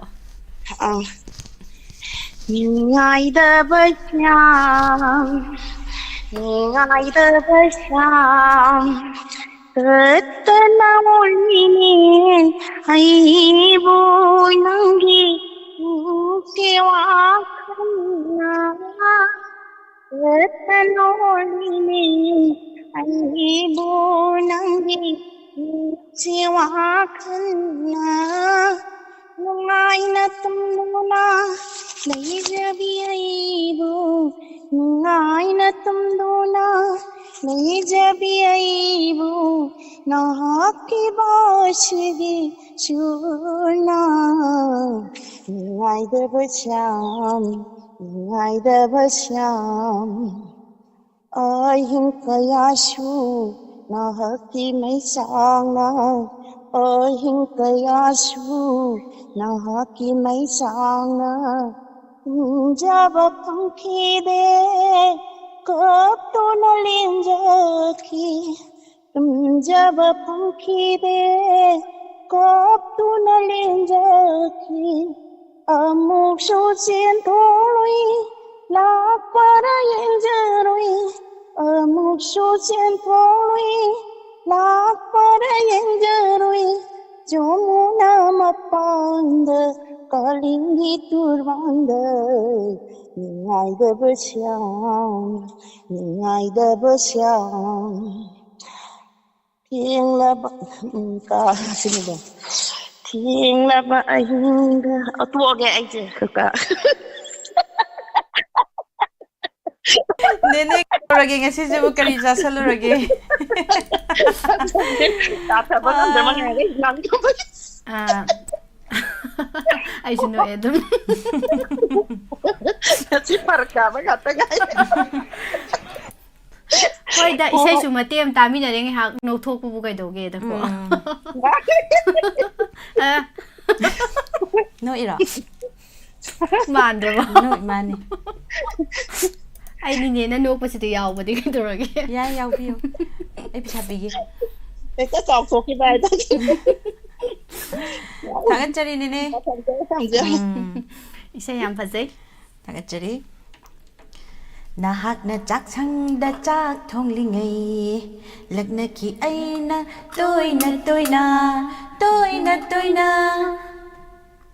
ꯅꯍꯥꯛꯅ ꯆꯥꯛꯁꯪꯗ ꯆꯥꯛ ꯊꯣꯡꯂꯤꯉꯩ ꯂꯛꯅꯈꯤ ꯑꯩꯅ ꯇꯣꯏꯅ ꯇꯣꯏꯅ ꯇꯣꯏꯅ ꯇꯣꯏꯅ ꯑꯀꯥꯏꯕ ꯅꯨꯡꯁꯤꯠ ꯃꯆꯠꯁꯤꯅ ꯅꯪꯒꯤ ꯅꯃꯩ ꯊꯛꯍꯟꯗꯨꯅ ꯑꯩꯅ ꯂꯛꯅꯈꯤ ꯑꯣꯏ ꯑꯣꯏ ꯑꯣꯏ ꯅꯪꯒꯤ ꯅꯃꯩ ꯊꯛꯍꯟꯗꯨꯅ ꯑꯩꯅ ꯂꯛꯅꯈꯤ ꯑꯣꯏ ꯑꯣꯏ ꯑꯣꯏ ꯕꯕ꯭ꯂꯤ ꯅꯣꯡꯕꯨ ꯊꯛꯍꯟꯗꯨꯅ ꯑꯩꯅ ꯂꯛꯅꯈꯤ ꯑꯣꯏ ꯑꯣꯏ ꯑꯣꯏ. ꯏꯁꯩ ꯑꯃ ꯁꯛꯁꯦ. ꯀꯩ ꯏꯁꯩ ꯁꯛꯁꯦ ꯍꯥꯏꯅꯣ? ꯀꯩꯅꯣꯗ ꯁ꯭ꯀ꯭ꯔꯤꯟꯗ ꯃꯨꯟꯅ ꯌꯦꯡꯕꯤꯌꯨ ꯑꯗꯨꯒ ꯁꯛꯁꯦ. ꯌꯦꯁ. ꯑꯗꯨ ꯑꯣꯏꯇꯥꯔꯒꯗꯤ ꯏꯁꯩꯁꯤ ꯍꯧꯖꯔꯒꯦ. ꯍꯣ ꯅꯪꯕꯨ ꯑꯉꯥꯡꯕ ꯀꯨꯔꯧ ꯃꯄꯥꯜꯗ ꯈꯣꯏꯅꯤꯡꯅ ꯇꯣꯡꯕ ꯎꯔꯛꯇꯔꯥ ꯍꯣ ꯅꯪꯕꯨ ꯑꯉꯥꯡꯕ ꯀꯨꯔꯧ ꯃꯄꯥꯜꯗ ꯈꯣꯏꯅꯤꯡꯅ ꯇꯣꯡꯕ ꯎꯔꯛꯇꯔꯥ ꯅꯍꯥ ꯑꯣꯏꯔꯛꯇꯅ ꯍꯟꯅꯨꯔꯛꯄꯔꯥ ꯍꯣ ꯅꯍꯥ ꯑꯣꯏꯔꯛꯇꯅ ꯍꯟꯅꯨꯔꯛꯄꯔꯥ ꯍꯣ ꯅꯪꯕꯨ ꯑꯉꯥꯡꯕ ꯀꯨꯔꯧ ꯃꯄꯥꯜꯗ ꯈꯣꯏꯅꯤꯡꯅ ꯇꯣꯡꯕ ꯎꯔꯛꯇꯔꯥ. ꯌꯥꯔꯕꯣ? ꯋꯥꯠꯇ꯭ꯔꯣ? ꯈꯣꯏꯔꯥꯡꯍꯜꯂꯤ ꯅꯪꯒꯤ ꯋꯥꯈꯜꯗ ꯏꯁꯩ ꯃꯌꯦꯛꯇꯤ ꯈꯪꯗꯦ ꯈꯨꯁꯨꯔꯗꯤ ꯈꯪꯗꯦ. ꯂꯥꯡꯇꯛꯅꯍꯜꯂꯤ ꯑꯩꯒꯤ ꯄꯨꯛꯅꯤꯡꯁꯦ. ꯍꯥꯏꯖꯤꯜꯂꯨ. ꯂꯥꯡꯇꯛꯅꯔꯦ ꯑꯩꯒꯤ ꯋꯥꯈꯜꯁꯦ ꯍꯣ ꯅꯪꯕꯨ ꯑꯉꯥꯡꯕ ꯀꯨꯔꯧ ꯃꯄꯥꯜꯗ ꯈꯣꯏꯅꯤꯡꯅ ꯇꯣꯡꯕ ꯎꯔꯛꯇꯔꯥ ꯉꯍꯥꯟꯋꯥꯏꯗꯤꯅꯦ ꯎꯔꯝꯕꯅꯤꯅꯦ ꯑꯩꯅ ꯚꯤꯗꯤꯑꯣ ꯅꯝꯃꯤꯉꯩꯗꯗꯤꯅꯦ ꯑꯃꯠꯇꯕꯨ ꯇꯣꯡꯉꯝꯗꯔꯦꯅꯦ ꯍꯣ ꯅꯪꯕꯨ ꯇꯥꯡ ꯇꯥꯡ ꯇꯥꯡ ꯇꯥꯡ ꯇꯥꯡ ꯑꯉꯥꯡꯕ ꯀꯨꯔꯧ ꯃꯄꯥꯜꯗ ꯈꯣꯏꯅꯤꯡꯅ ꯇꯣꯡꯕ ꯎꯔꯛꯇꯔꯥ ꯈꯣꯏꯅꯤꯡꯅ ꯇꯣꯡꯕ ꯎꯔꯛꯇꯔꯥ. ꯏꯁꯩ ꯅꯠꯇ꯭ꯔꯣꯁꯦ? ꯏꯁꯩꯅꯤ. ꯊꯥꯒꯠꯆꯔꯤ ꯃꯌꯥꯝ ꯄꯨꯝꯅꯃꯛ. ꯀꯣꯜ ꯑꯃꯃꯨꯛ ꯂꯧꯈꯠꯆꯒꯦ. ꯃꯈ꯭ꯌꯥꯠ ꯐꯥꯛꯇꯣ ꯅꯣꯛꯄꯁꯨ ꯌꯥꯎꯔꯝꯃꯦ ꯇꯧꯔꯤꯁꯦ. ꯅꯣꯛꯄ ꯌꯥꯝ ꯀꯟꯅ ꯅꯣꯛꯄꯗ ꯆꯤꯡꯉꯦ ꯑꯗꯨꯗ. ꯌꯥꯝ ꯀꯟꯅ ꯅꯣꯛꯄꯗ ꯆꯤꯡꯉꯦ. ꯍꯜꯂꯣ. ꯍꯜꯂꯣ ꯃꯤꯁ ꯂꯥꯡꯃꯩꯗꯣꯡꯗꯩ ꯑꯕꯦꯝꯆꯥ. ꯑꯕꯦꯝꯆꯥ ꯀꯔꯤ ꯃꯊꯦꯜ ꯆꯥꯔꯦ? ꯉꯁꯤꯗꯤ ꯍꯋꯥꯏ ꯊꯣꯡꯉꯦ ꯃꯤꯁ. ꯑꯕꯦꯝꯆꯥ ꯈꯣꯏꯅꯤꯡ ꯃꯁꯛ ꯈꯪꯕ꯭ꯔꯥ? ꯈꯪꯉꯝꯗꯧ ꯃꯥꯟꯗ꯭ꯔꯦ ꯑꯩꯗꯤ. ꯑꯕꯦꯝꯆꯥ ꯈꯣꯏꯅꯤꯡꯅ ꯇꯣꯡꯕ ꯎꯔꯕ? ꯎꯔꯣꯏ ꯈꯣꯏꯅꯤꯡ ꯃꯁꯛ ꯈꯪꯕ꯭ꯔꯥ ꯍꯥꯟꯅ ꯍꯪꯒꯗꯧꯕ. ꯑꯩ ꯀꯨꯏ. ꯑꯗꯣ ꯑꯕꯦꯝꯆꯥꯁꯦ ꯏꯁꯩ ꯁꯛꯇꯣꯏꯅꯦ ꯑꯃꯨꯛ ꯉꯥꯎꯈꯤ ꯇꯥꯔꯦꯁꯦ. ꯀꯩ ꯏꯟꯖꯥꯡ ꯆꯥꯒꯦ ꯑꯕꯦꯝꯆꯥ ꯉꯁꯤꯕꯣ? ꯍꯋꯥꯏ ꯊꯣꯡꯕ. ꯑꯅꯤꯔꯛ ꯍꯟꯖꯤꯜꯂ ꯍꯪꯉꯤꯗꯨ ꯀꯩꯅꯣ ꯅꯪ ꯅꯣꯏ ꯉꯥꯎꯔꯕ ꯀꯩꯅꯣꯝ ꯇꯧꯔꯦꯅꯦ. ꯍꯪꯈ꯭ꯔꯕ ꯏꯟꯖꯥꯡꯒꯤ ꯃꯊꯦꯜꯗ ꯅꯪꯅ ꯑꯃꯨꯛ ꯑꯅꯤꯔꯛ ꯍꯪꯉꯛꯏꯁꯤꯕꯨ. ꯏꯁꯩꯗꯨꯅꯅꯦ ꯏꯁꯩꯗꯨꯅꯅꯦ. ꯑꯣ ꯑꯗ ꯇꯥꯏꯁꯟꯅꯔꯁꯤ. ꯇꯨꯝꯕ ꯆꯥꯕ ꯈꯪꯗꯅ ꯄꯨꯁꯄꯥꯅꯤꯅ ꯁꯛꯄ ꯏꯁꯩꯗꯣ ꯊꯛꯆꯔꯒꯦ ꯃꯤꯁ. ꯎꯗꯅ ꯑꯗꯨꯝ ꯂꯩꯔꯦꯕ ꯇꯨꯝꯕ ꯆꯥꯕ ꯈꯪꯗꯅ. ꯍꯧꯔꯁꯤ. tumba chaba khangdana udunata laire nungsiba nangi saktamda nungsiba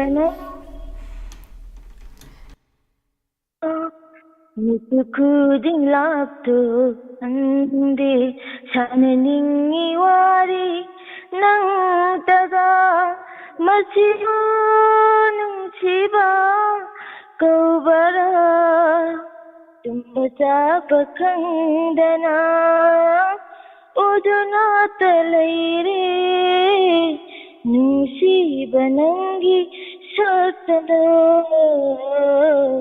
nusiba nangi saktamdo leplarabada nangna tingjagum imangda leplarabada nangna tingjagum imangda khalibani aigi thamoina ninjaribani aigi wakhalna awatpa liraroi aigi punsida udunata leire nangi udunata leire nangi nungsi saktamdo machiba nungsiba kaubara tumba chaba khangdana udunata leire nungsiba nangi saktamdo nungsiba nangi saktamdo. Dalo sindaga miss. tumba chaba khangdana uduna natta leire nungsiba nangi saktamdo. Hꯧjikti kaisu unaramdau mandre Tumbadabu kanana udoino. Sabadadi wakhanda ningjangaga mitta ubadi aiko. Tumbada nong pathok mangda laamadra. Hꯧjikti irang leibani namta unarammaroi dai ha sai loisalase ko abem jai se yam phajare ise yam phajai kuba dama adam kubire live tadi mayamna thagachare thagachari Take you. aina habe sedu kariba. Oh honangbu. Oh soire honangbu do No baby. Nati. hairora Hairo. Hangamapan machugi moirang pizan inna pi ai khoi cha khumang da nangna phizi tangkai khumduna ai khoi cha khumang da nangna phizi tangkai khumduna tanaura bikhu nalon ba pan ga thangjing ga iron ba do Hu ai di chajaningida Hu ai di chajaningida Ikubuki kupi sikai hange Ipuroi bagi su khong bi sikai hange Inemboki su khong bi sikai hange Pan ga thangsing ga iron bado Hu ai di Noi di saning daroni Hu noi di saning darane Saning daraga saning nu saning aga sao Anonymous ai di Anonymous yam chaba ngamde sa di sani do yam chaba ngamde Willie ngao in chagi hai Hello hello Taram nok chari ming lai famai biu Santam jari bai se na pok se mai makhala kai te ji naubi. sei ma lanthok piu mayam punna tamina jage Hoi hai badi na se de do ma taw sum tan jara te ma pen ta. hoi Hai su hai bani hairam dong mali sumain hai bisi hai gan bani phajade hapsina phajaba ko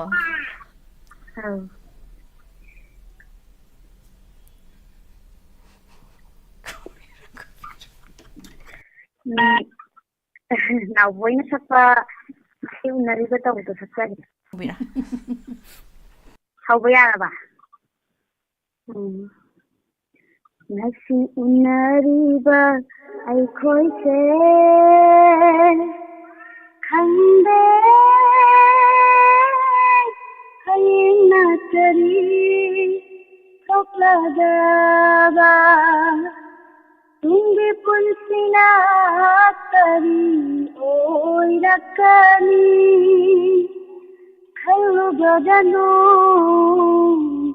Nantiba khanhaude Nasi unariba ai khoi se Ada kumba sangkalan ꯁꯛꯇꯣꯛꯄꯤꯔꯛꯑꯦ ꯊꯥꯒꯠꯆꯔꯤ ꯈꯣꯟꯖꯦꯜꯁꯨ ꯌꯥꯝ ꯅꯨꯡꯁꯤ ꯏꯁꯩ ꯃꯇꯦꯛ ꯑꯃ ꯁꯛꯄꯁꯦ ꯌꯥꯝ ꯄꯦꯟꯅ ꯌꯥꯝ ꯅꯨꯡꯉꯥꯏ ꯍꯥꯏꯇꯥꯔꯦ ꯑꯗꯣ ꯄꯥꯈꯠꯈꯤꯕ ꯑꯩꯈꯣꯏ ꯊꯨꯀꯠꯄ ꯑꯃ ꯌꯥꯎꯈ꯭ꯔꯦꯕꯀꯣ ꯏꯁꯩ ꯉꯁꯤꯅ ꯑꯍꯥꯟꯕ ꯀꯣꯜ ꯐꯣꯟꯁꯦ ꯐꯪꯕ ꯁꯨꯝ ꯇ꯭ꯔꯥꯏ ꯑꯣꯏꯕꯤꯗꯣꯏꯔꯥ ꯇꯧꯕꯗ ꯍꯤꯗꯥꯛ ꯂꯥꯡ ꯄꯥꯏꯔꯛꯄꯗꯣ ꯑꯣꯏꯈꯔꯦꯕ ꯑꯗꯨꯅꯅꯦ ꯍꯣꯏ ꯃꯇꯨꯡꯗ ꯐꯖꯅ ꯃꯄꯨꯡ ꯐꯥꯅ ꯁꯛꯄ ꯁꯛꯑꯒꯦ ꯍꯣꯏ ꯌꯥꯝ ꯅꯨꯡꯉꯥꯏꯖꯩ ꯉꯁꯤꯅ ꯑꯍꯥꯟꯕ ꯀꯣꯜ ꯐꯪꯕ ꯑꯣꯏꯗꯣꯏꯅꯤꯀꯣ ꯑꯧ ꯌꯥꯝ ꯅꯨꯡꯉꯥꯏꯖꯩ ꯃꯊꯪꯗꯁꯨ ꯇ꯭ꯔꯥꯏ ꯇꯧꯕꯤꯔꯛꯎ ꯍꯣꯏ ꯊꯝꯖꯔꯦ ꯊꯥꯒꯠꯆꯔꯤ ꯍꯣꯏ ꯃꯊꯪꯒꯤ ꯀꯣꯂꯔꯗ ꯑꯃꯨꯛ ꯈꯨꯗꯣꯡꯆꯥꯕ ꯄꯤꯖꯒꯦ ꯍꯜꯂꯣ ꯍꯜꯂꯣ ꯇꯔꯥꯝꯅ ꯑꯣꯛꯆꯔꯤ ꯃꯊꯪꯒꯤ ꯀꯣꯂꯔꯗ ꯑꯃꯨꯛ ꯈꯨꯗꯣꯡꯆꯥꯕ ꯄꯤꯖꯒꯦ ꯍꯜꯂꯣ ꯃꯤꯡ ꯂꯩꯐꯝ ꯍꯥꯏꯕꯤꯌꯨ ꯃꯩꯅꯣ ꯂꯩꯔꯛꯀꯤ ꯏꯃꯥ ꯁꯛꯇꯤꯅꯦ ꯍꯩꯃꯥ ꯏꯃꯥ ꯑꯩꯁꯦ ꯍꯥꯎ ꯂꯟꯗꯟꯗꯅꯦ ꯑꯧ ꯍꯟꯗꯛ ꯂꯥꯛꯂꯤꯕ ꯃꯥꯔꯁꯀꯤ ꯇꯥꯡ 32ꯗ ꯍꯟꯗꯣꯏꯅꯦꯕ ꯑꯗꯣ ꯑꯧ ꯏꯃꯥꯁꯨ ꯑꯗꯨꯝ ꯌꯥꯎꯖꯤ ꯌꯥꯏꯌꯦ ꯑꯗꯨꯅꯦ ꯑꯩꯁꯨ ꯌꯥꯎꯒꯦ ꯇꯧꯕꯅꯦꯕ ꯑꯗꯨ ꯉꯁꯥꯏ ꯆꯥꯠꯇ ꯏꯈꯤꯕꯅꯦꯕ ꯉꯁꯤꯁꯦ ꯏꯆꯥ ꯑꯅꯤꯁꯦ ꯁꯤꯕꯔꯥꯇꯤ ꯈꯔ ꯍꯦꯟꯖꯜꯂꯨꯔꯕ ꯀꯩꯅꯣ ꯏꯃꯥꯅ ꯌꯦꯡꯕꯗ ꯀꯩꯅꯣꯝ ꯎꯏꯌꯦ ꯉꯥꯏꯈꯣ ꯏꯃꯥ ꯁꯤꯕꯔꯥꯇꯤꯗ ꯍꯦꯟꯖꯟꯕ ꯍꯥꯏꯁꯦ ꯀꯔꯤꯅꯣ ꯍꯦꯟꯖꯟꯗꯣꯏꯁꯦ ꯁꯣꯏꯔꯦ ꯋꯥꯍꯪꯗꯣ ꯍꯦ ꯍꯪꯉꯤꯅꯤ ꯑꯝꯇ ꯑꯩ ꯑꯃꯨꯛ ꯍꯥꯏ ꯑꯩ ꯍꯥꯏꯒꯦ ꯑꯩꯒꯤꯁꯦ ꯈꯨꯝꯃꯛꯑꯣ ꯏꯃꯥ ꯁꯤꯕ꯭ꯔꯥꯇꯤꯗꯣ ꯁꯤꯕꯔꯥꯇꯤꯗ ꯑꯧ ꯍꯦꯟꯖꯟꯗꯣꯏꯁꯤ ꯀꯔꯤꯅꯣ ꯉꯁꯤꯅꯦꯗꯣ ꯈꯪꯗꯦꯕ ꯁꯤꯕꯔꯥꯇꯤꯒꯤ ꯃꯩꯈꯨꯗꯣ ꯃꯩꯈꯨꯗ ꯁꯤꯕ ꯍꯥꯞꯄꯤꯕ ꯃꯆꯜꯗꯣ ꯑꯧ ꯁ꯭ꯋꯥꯏꯗ ꯑꯝꯇ ꯂꯩꯇꯦ ꯑꯗꯣ ꯉꯁꯤꯅꯦꯗꯣ ꯈꯪꯍꯧꯗꯕꯅꯦꯕ ꯇꯧꯔꯤꯁꯦ ꯐꯣꯟꯁꯦ ꯉꯁꯥꯏꯗꯩ ꯇꯧꯕꯅꯦꯕ ꯎꯝ ꯐꯪꯃꯟꯗꯗꯅ ꯑꯩꯈꯣꯏ ꯕꯕꯥꯒꯤ ꯐꯣꯟꯗꯣ ꯂꯧꯊꯣꯛꯑ ꯇꯧꯔꯨꯕꯗꯗꯤ ꯐꯪꯉꯦ ꯏꯊꯛ ꯇꯨꯝ ꯊꯛꯀꯠꯂꯤꯗ ꯏꯆꯥ ꯑꯅꯤ ꯈꯣꯟꯖꯦꯜ ꯇꯥꯕꯗ ꯈꯪꯗꯦ ꯏꯃꯥ ꯑꯩꯁꯨ ꯏꯊꯛꯇ ꯊꯛꯒꯠꯂꯤ ꯇꯧꯔꯤꯁꯦ ꯑꯪ ꯉꯥꯡꯗꯧ ꯋꯥꯅ ꯍꯦꯛ ꯉꯥꯡꯍꯧꯗ ꯍꯥꯏꯔꯣꯏꯗꯧꯕꯅ ꯍꯦꯛ ꯍꯥꯏꯗꯣꯛꯈꯤ ꯂꯥꯏꯖꯩꯁꯤꯅ ꯋꯥ ꯉꯥꯡꯒꯦ ꯇꯧꯕꯗ ꯂꯦꯝꯂꯩ ꯉꯥ ꯄꯜꯂꯦꯗꯣ ꯑꯗꯨ ꯇꯧꯔꯦ ꯇꯧꯔꯤꯁꯦ ꯍꯥꯏꯅꯤꯡꯕꯗꯤ ꯃꯌꯥꯝ ꯑꯃ ꯂꯩꯔꯝꯕꯅꯦ ꯑꯗꯣ ꯈꯪꯗꯦ ꯑꯩꯈꯣꯏ ꯃꯤꯁ ꯅꯤꯔꯃꯂꯥꯁꯤꯅ ꯃꯤꯁꯤ ꯄꯪꯈꯠ ꯈꯠꯆꯜꯂꯛꯇꯅ ꯏꯆꯥ ꯅꯤꯔꯃꯂꯥꯁꯦ ꯉꯁꯤꯗꯤ ꯌꯥꯝ ꯍꯦꯟꯖꯟꯕ ꯑꯩ ꯃꯥꯜꯂꯦꯕ ꯉꯥꯎꯗꯅ ꯆꯦꯟꯒꯦ ꯇꯧꯋꯦ ꯉꯥꯏꯈꯣꯀꯣ ꯑꯩ ꯗꯨꯀꯥꯟ ꯃꯤ ꯂꯥꯛꯑꯦꯕ ꯄꯣꯠ ꯑꯝꯇ ꯄꯤꯈꯤꯒꯦ ꯑꯗꯨꯒ ꯑꯣꯟꯊꯣꯛꯄ ꯆꯠꯂꯒꯦ ꯉꯥꯛꯇꯪ ꯇꯥꯖꯥꯗ ꯀꯔꯤꯅꯣ ꯍꯥꯏꯔꯤꯕꯁꯤꯕꯨ ꯀꯔꯤꯅꯣ ꯑꯗꯨ ꯂꯩꯇꯦ ꯑꯣꯏꯇꯥꯔꯒꯗꯤ ꯇꯦꯡꯋꯦꯒꯤ ꯂꯩ ꯃꯇꯝ ꯀꯨꯏꯔꯕꯒꯤ ꯇꯨꯡꯗ ꯑꯩꯒꯤ ꯊꯥꯏꯅꯒꯤ ꯀꯥꯏꯅꯈ꯭ꯔꯕꯤꯗꯣ ꯍꯧꯖꯤꯛꯇꯤ ꯀꯝꯗꯧꯅ ꯂꯩꯍꯧꯔꯒꯦ ꯑꯅꯤ ꯑꯍꯨꯝ ꯅꯠꯇ꯭ꯔꯣ ꯑꯍꯨꯝꯂꯣ ꯌꯥꯎꯔꯒ ꯂꯩꯍꯧꯔꯦ ꯃꯇꯝ ꯀꯨꯏꯔꯕꯒꯤ ꯇꯨꯡꯗ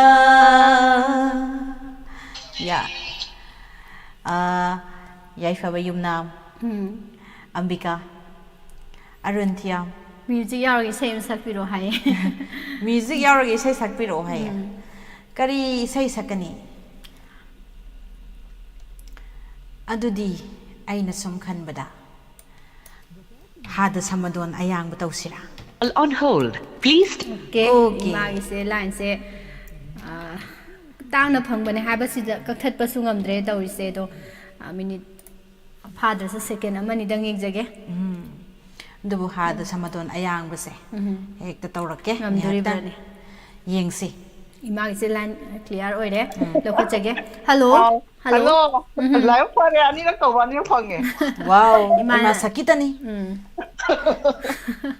ꯑꯩ ꯑꯔꯤꯕ ꯏꯁꯩ ꯑꯝꯇ ꯆꯨꯝ ꯃꯇꯧ ꯇꯝꯃꯛꯀꯦ ꯍꯣꯏ ꯏꯃꯥꯈꯣꯏ ꯃꯇꯝꯒꯤ ꯇꯥꯔꯦ ꯑꯔꯤꯕ ꯑꯣꯏꯔꯗꯤ ꯑꯅꯧꯕ ꯑꯣꯏꯔꯁꯨ ꯁꯛꯄ ꯀꯩꯁꯨ ꯀꯥꯏꯗꯦ ꯍꯣꯏꯅꯦ ꯀꯩꯅꯣ ꯏꯃꯥꯅ ꯑꯩꯈꯣꯏꯒꯤ ꯍꯥꯗ ꯂꯣꯏꯌꯨꯝꯕꯒ ꯁꯛꯄꯗꯣ ꯄꯛꯆꯅꯤ ꯑꯁ ꯑꯗꯨꯗꯤ ꯃꯤꯅ ꯑꯝꯇꯣꯏꯕ ꯉꯥꯎꯔꯦꯍꯦ ꯑꯩꯗꯤ ꯁꯨꯝꯍꯠꯂꯦ ꯅꯪꯅ ꯅꯍꯥꯛꯀꯤ ꯃꯤꯅꯣꯛꯀꯤ ꯎꯔꯨꯕ ꯃꯤꯀꯨꯞꯇ ꯑꯩꯗꯤ ꯉꯥꯎꯔꯦ ꯉꯥꯎꯔꯦ ꯑꯩꯗꯤ ꯅꯪꯕꯨ ꯎꯔꯨꯕꯗ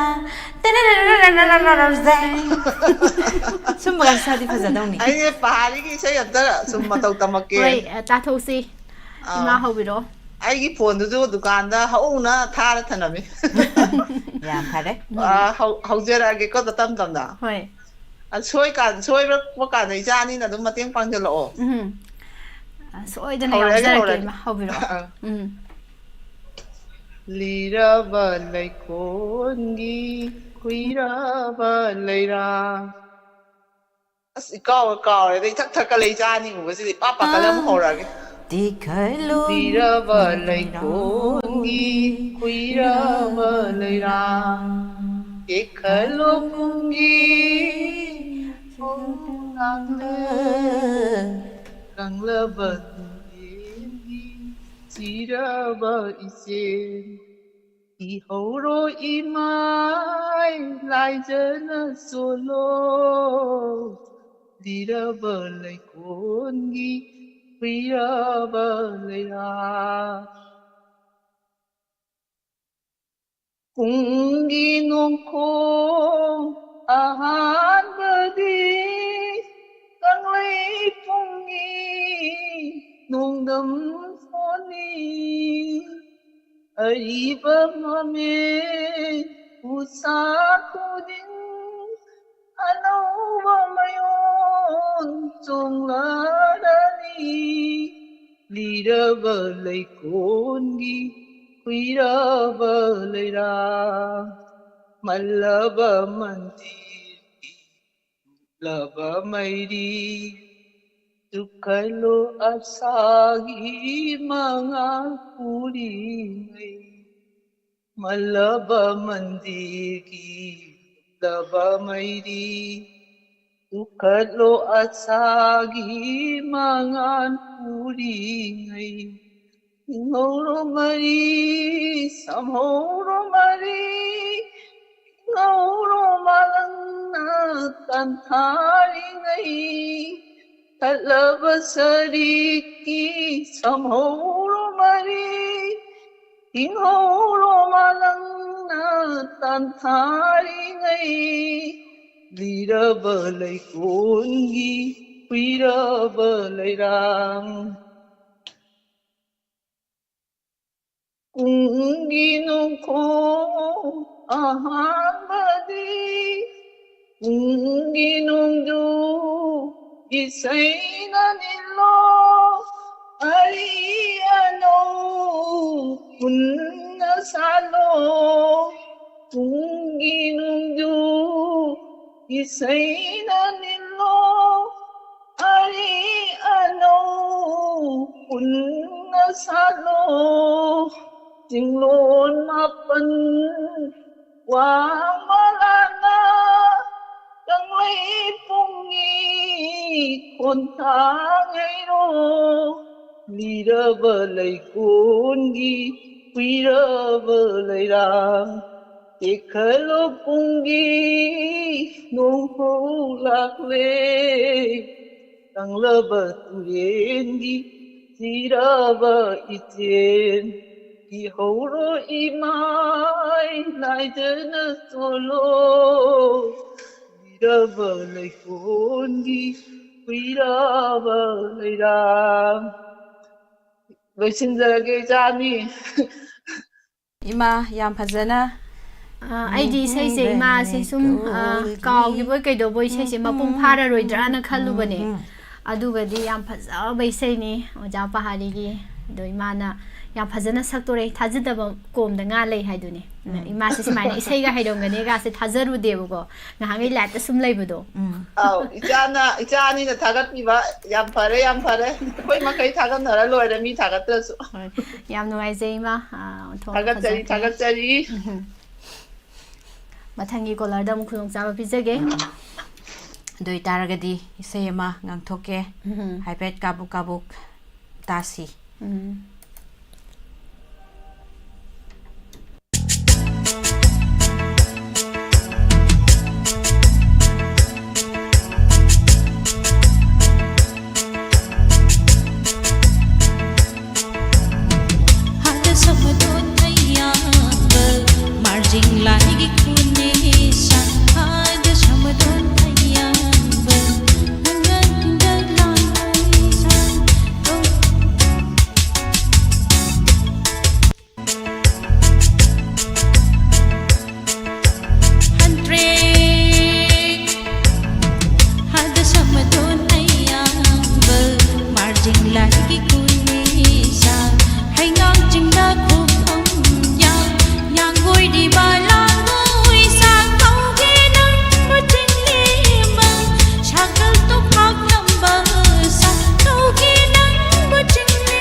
hồi tận đúng mi phúc mi thình ra lu ở dung ấy si bana sama dum buthara kiba male masikaram no lection num shim yaw ra roi ni mana khoi khoi ba bu thang ba gi thang ni banate nang bu thun na ba natte hoi nang to ba shu natte lau rang song na ba su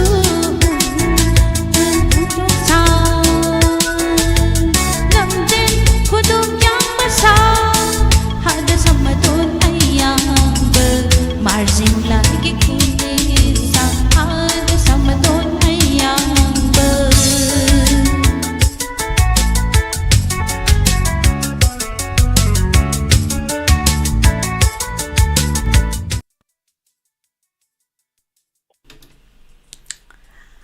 Esei se ana su Yengudaba yengudaba Kudak saksan manina remix oiba aduduna mayek se mistrim lana ma se sondana ma thole swai da loisan gre adu mathangi caller mu lokhachage hello hello madam call to birak liba minglai pham haibiu madam kun to birak liba khangabo murang to bigin kin khudra phamni madam karam bai sai kadol tan bidoino Esei inta khudon jagir madam Haubiro Haubiro yarba Haubiro Kari lakai da ginune nangbu Nanna kari kau bage hai hai Hai ramu taglamu Hai ramu taglamu Kari lakai da ginune nangbu Ang jari basi nangundane Uho ibema Ang jari basi nangundane Uho ibema Ninawa ang laga karigi Nuksina asung Naitog liba Naruntok renangbu Nanapang rahayu Naruntok renangbu Kari lakay jadi nunginangbu Namna kari kau pake Hai hai Hai ramu Taglamu Hai ramu Taglamu Kari lakay jadi nunginangbu Kuyum laida nangbu Namna sum lairidi Kay bangi suman dinang Kuyum laida hayu ho Kari lakay jadi nunginangbu Namna kari kau pake Hai hai Hai ramu Taglamu Hai ramu Taglamu Kari lakay jadi nunginangbu Subjekti Madam sinja lagi Zai Kari lakay da ganuni nangbu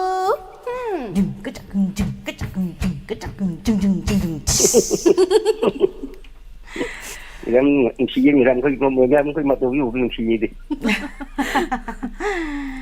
Yaw sanga mari leina bai sai amata ngangbira u hai lilina kai sarurage mayam se kai sarurage se wai sai sumai ne ka mi je lang na ba nungai na ba harau na ba nok na ba khe na ba khot na ba na na ba na te ko sinja ba sida ga ngam chu la ha le call se aroi boy jage caller sina ado mayam na nungsi bidana panghai hai bire ko kari sarurage na ngasi do hawai thara kangsoi ma duga mimi singju tore adagi yungsa salamet paso dum yawre dum maina chagi ngasi do ado kari machu karamba guli machu no na hangi hu male kari ba ado angang ma machu ni na dum mai khunjarage aroi bu kola lo khachage mayam ado matung da isei amamu tamina ba yabre yangsi hello hello tang chari aroi ba kola ni yen khong e hawra ni da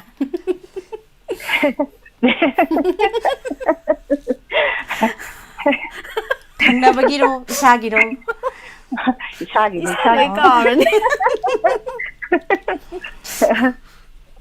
Misai làm cái đây oh madam lang mai dong di nang nai ko chat pu ngam hai ta re chung chat la ga lai bani lang mai dong karai jaga oi do na thauri ge yau da bani nak pudi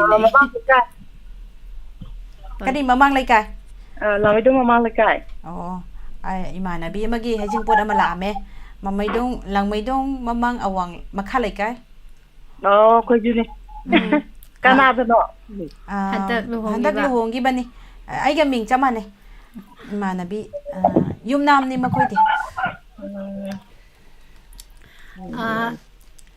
Che ing bi am nungai je che na aroi ba kolar su oi thokre nga si se ai sakya da roi taw ne angang nam jang gi sat ka hoi yam nungai je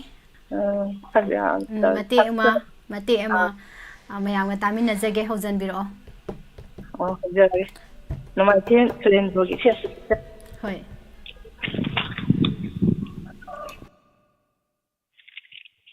ai su khangni nang lam de haiba pakhopi bani niyam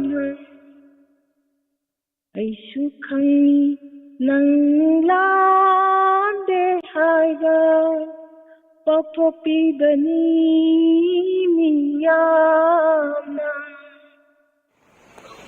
sanjadra binangi Sida Samsara binangi Mai thunda Amobakali Baby kibani Aishukha Nangande haiba Optopi bani miyam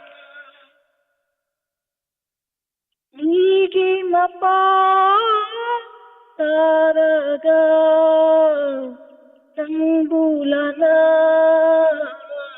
labi kibani oh kaina rage khanduna ispena labi kibani Ningam laktare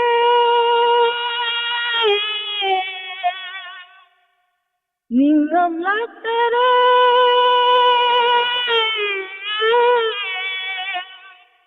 Ningam laktare Asiri Lakluni nangbu Tanabi Sinan sida saduna hanna phawa ilanda hikna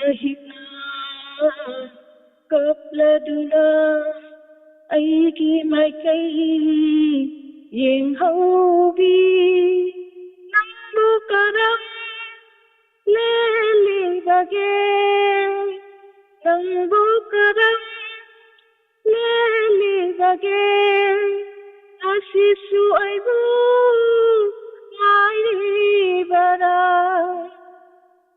isu khangi nang lande haiba aphopi badi miya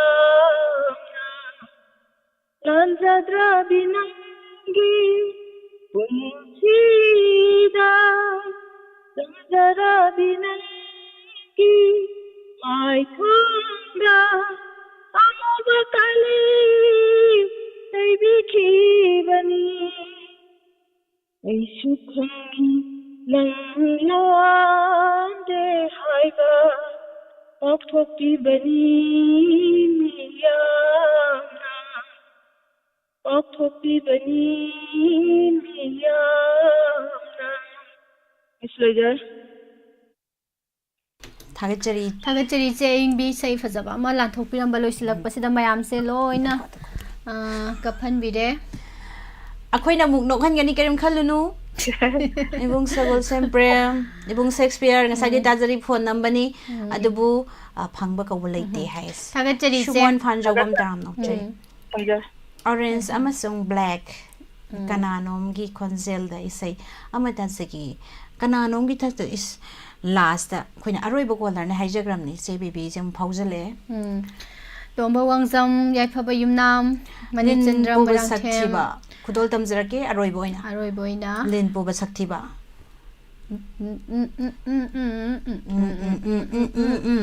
Hai, hai, hai, hai.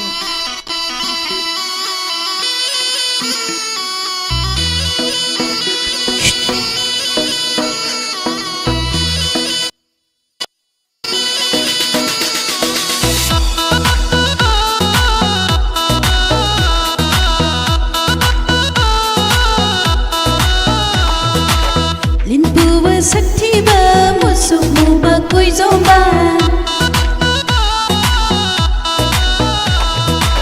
Linpuwa saktiba musuk muba koi zomba Linpuwa saktiba musuk muba koi zomba Nungshiruba nambu aina taraga jantra konjelda Nungshiruba nambu aina taraga jantra konjelda Linpuwa saktiba musuk muba koi zomba Linpuwa saktiba musuk muba koi zomba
Loisinki Asi dia sumna Kana dance ta hozano. Ai ware. Hai hai.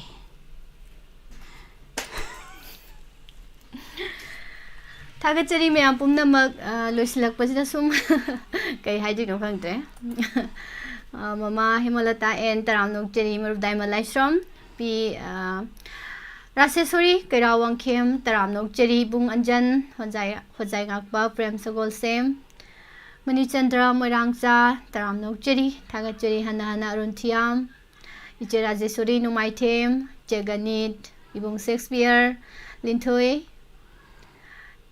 Sobita Naurem Mona Oinam Sigi program Sigi Oina moderator Diamond TV ki oina laibiri bani on moina mona oina Khazanak mar uge droge nang bu mona oina linthoi leire ibung punsiba Willy se ko gi demand yam sai yes khangjagi adu haiba yaba wara Willy adu haiba yaba wara 70 sujale ha 70 khwang kon le do di kole adu marup Ambika taramna ukjeri admin Hussein Mathakti yengsi makhadagi thagachari mayam pumna bakko mabi molata thagachari Mani Chandra Moirang Chas se Sobita Naroibam Taram Nochari se Jarjeshwari no item lighting tholga jagoi sari jena chesu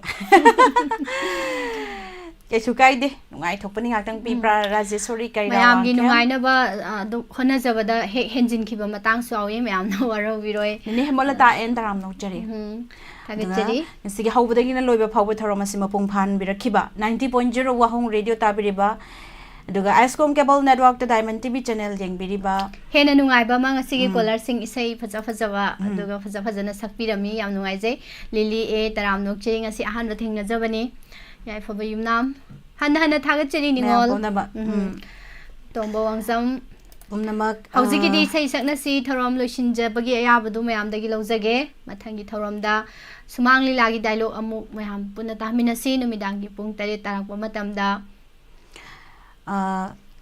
ngasigi numidangi pung 3 tarakpa live phoning program thorom leijai mayam so ikogi number 7005 707 808 hariba number sida call tawbiraktuna saruk yabiu Numidangi pung nipan makai tarakpa matamda hanjinba inspector tayagi episode ama mutamina siloina na pung mapan makaida live chat program thamjari tara mathoi singer of the day aduga numidangi pung tarani thoi taba matamda inspector tayagi anoba episode mayam gidamakta khudol tamjage isai Saknashi thorom matang sida loisinjare ngasigidi pumnamakpu hana thagachebaga loinana thorom loisinjabagi ayaba lawjari Pusparani Laisom amadi Nirmala Thangjamanina Kurumzari.